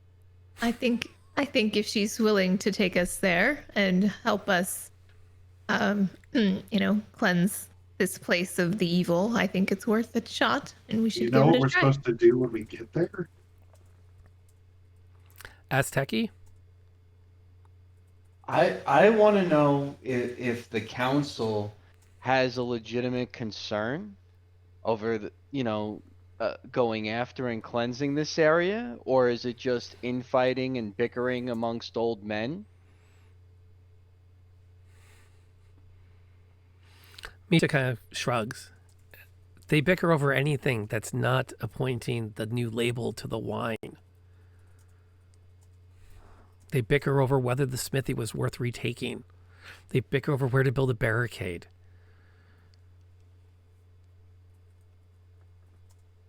Okay. Well then, I'm for action then. If there's no legitimate reason, we're not gonna bring more pain. We're going on a mission to help. Then I'm for it. As you say that, you can feel something in your chest start to swell. And it's not blood loss. It's something deeper. and you actually can feel a spiritual energy. And you start to, you begin to think about and reflect on that everything comes at a price. That there is no advancement without a denial. There is no good without an evil. There is no light without a shadow. And you need to be confident you are on a path of righteousness. And you know in your heart you need to do something.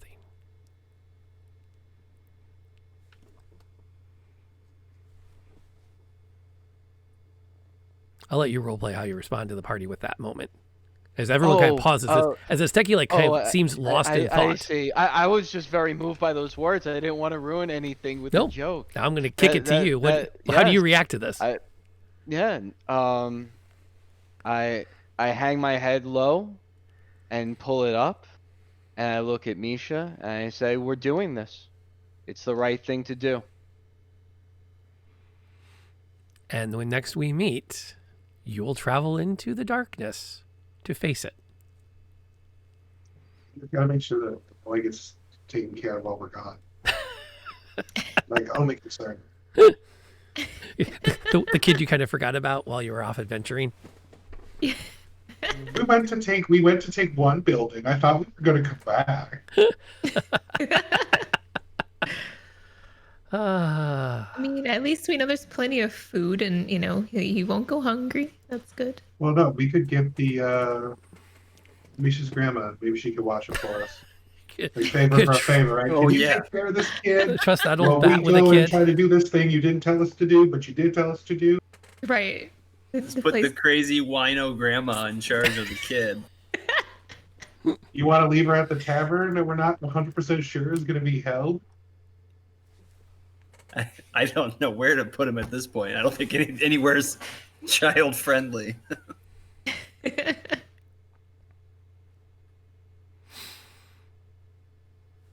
Yep, that's where we are for the week. You guys have successfully retaken the smithy. All right. You've learned a bit more backstory. You now have to figure out what to do when you get there and what you hope to get out of it when you get there.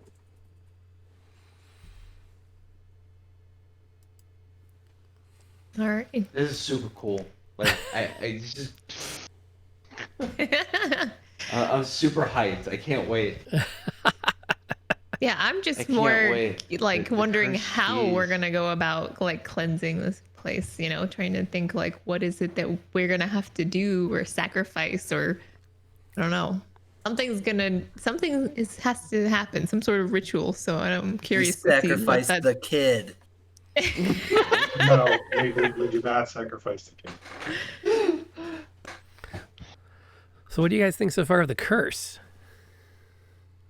I'm very baffled by this curse. I don't understand it. I'm confused. Why with the ever, replenishing like stores of food? I'm very confused.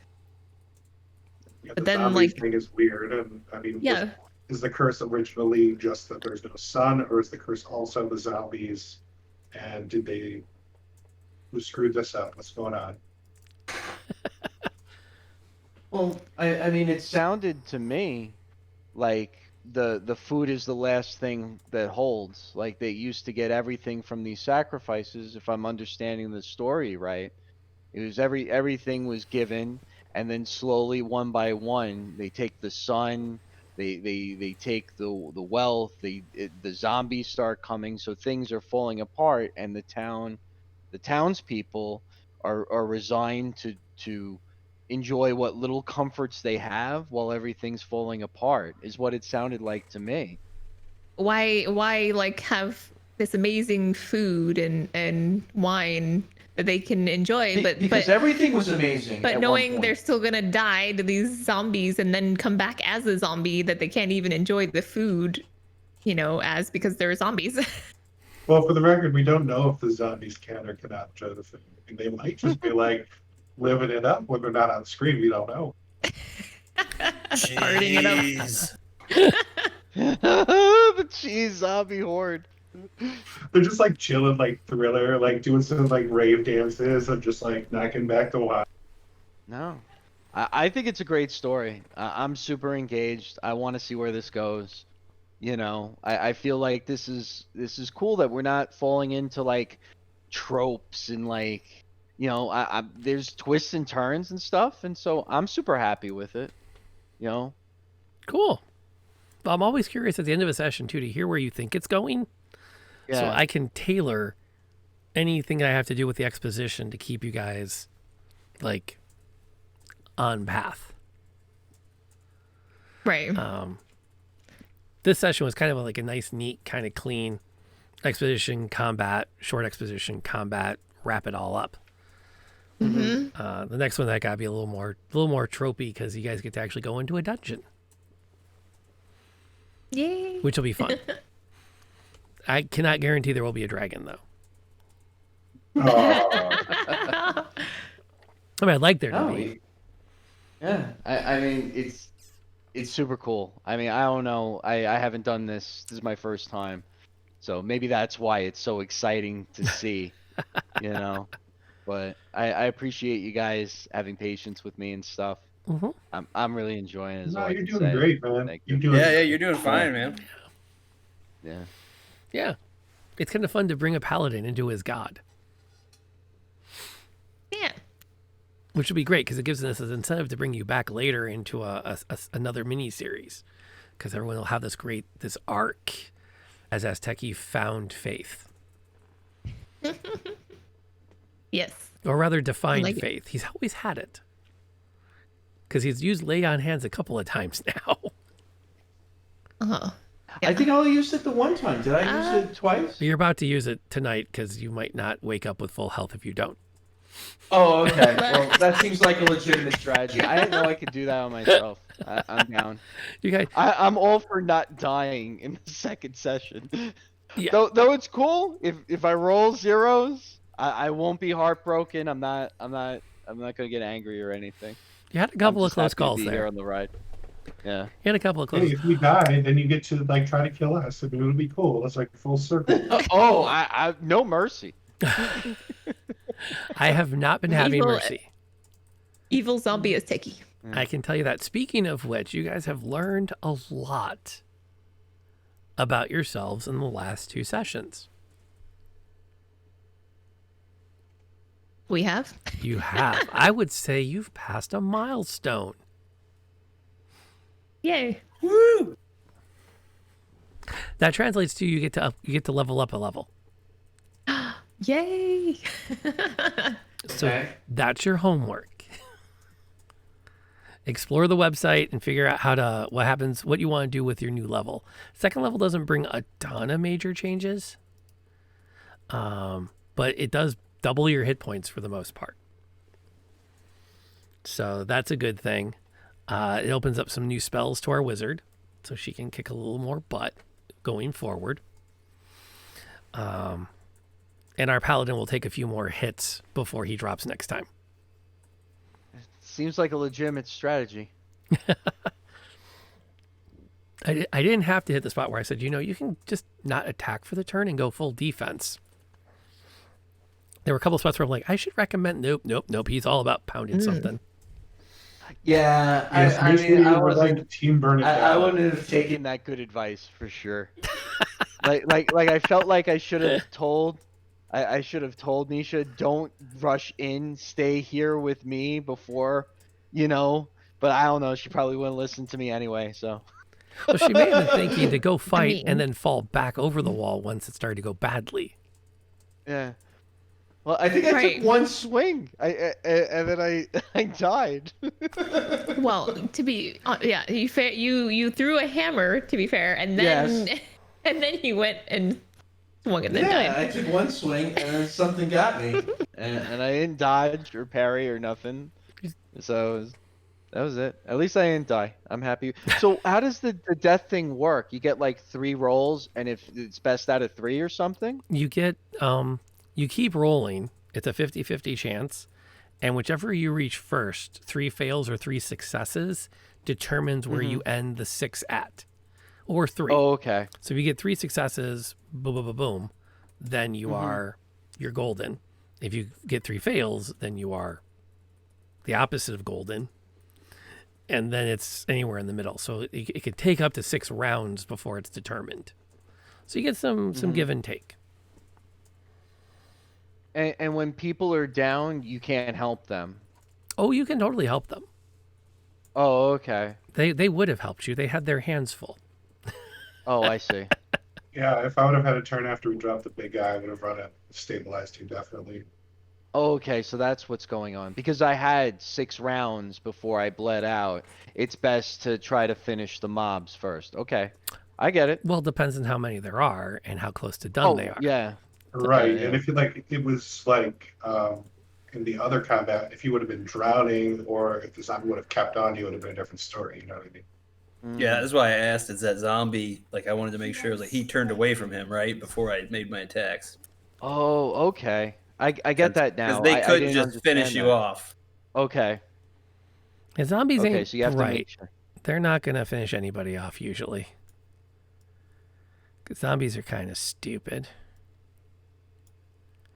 Thankfully. Guys, I get a spell. You get a spell? Yeah, it says I get to pick a spell. Yay, Rangers. Oh yeah, Ranger level 2. I don't know what spell because like I went through like the hey I'm leveling up thing on here and it was like pick a spell. I'm like, can you show me? Not just like pick a spell. Oh, I get a spell too. There's a handy free app called Spellbook that has like all the D&D spells in it. You can just look at them at a glance.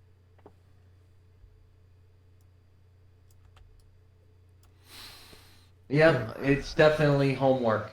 Okay. There's a lot of options there. Yeah. Well, tonight I was on at 6:30. So I don't mind popping in a little bit early next week to kind of help with any like mechanics questions as we kind of get back to it. So Yeah, I'm always open too. I've been playing D&D since I was like 10. So shoot me a line on Discord or whatever if you have questions. yeah. Okay. And we had Good to know. a good crowd tonight. Yeah. Things have kind of quieted down after the break, I think, but we had some fun people hanging out when we started up, and Obi was awesome to bring people over to chill with us. Yes. Very nice. Yeah, super nice. It was a good evening. I am actually going to go see if I want to wrap this up and thank everyone for popping by. I'm probably gonna let's see. We know that Jeremy, you stream. What's your name when you stream? It's Spinny Helm. Spinny Helm. All right. I'll go follow you. Twitch.tv Spinny Helm. I haven't streamed in a while, so That's I was okay. meaning to, but It's a good time. It's And okay. then if you don't know her, actually I forgot I have this command. I'll do this. Oh, then maybe I won't. Well, I was going to do shout outs, but it doesn't work. There it goes. Hey, there's a lurking wolfie. There it is. And then, of course, I'll shout out Nebula. Oh, no. That wasn't No need to right. do that. There we go. I'll get it right the second time. Maybe. We did it too fast. There we go. Oh, yeah. The cooldown. And it has like, 30-second cooldown or something. Happens to me too. I'll make sure I get it right eventually. Oh, no worries. No need to shout me out. Oh, no. I'll get it eventually. But it's in the links. So there's all of that. I'm probably going to play some Watchdog Legions before I crash tonight, but hopefully it won't nice. crash. So oh, was it doing was that? it crashing? like every 10 minutes. Uh-oh. That's not Oh, good. that's lame. No, well, the thing is, it would run for like an hour and then it would crash for 8 times in 20 minutes. Oh, no. But it's I'm really digging it. So, and we love your face too, Bad Wolf. Yes, we do. We absolutely do. We Wolf. appreciate everyone coming by tonight. So there's where you've seen where to find Spinny Helm. We'll see where to find Nebula and her amazing channel. And then we will see everybody next week for more. Let's see, you guys are going to go find your way to a dark ritual site from whence zombies come. What could go wrong? Nothing. Everything will be great. Yep. Sunshine and rainbows, although there's no sunshine. There is no sunshine. There is only Zool. Only Zool. I knew Bill was behind this. Oh, that's All right, good night, everybody. Don't Bye, guys. Good night.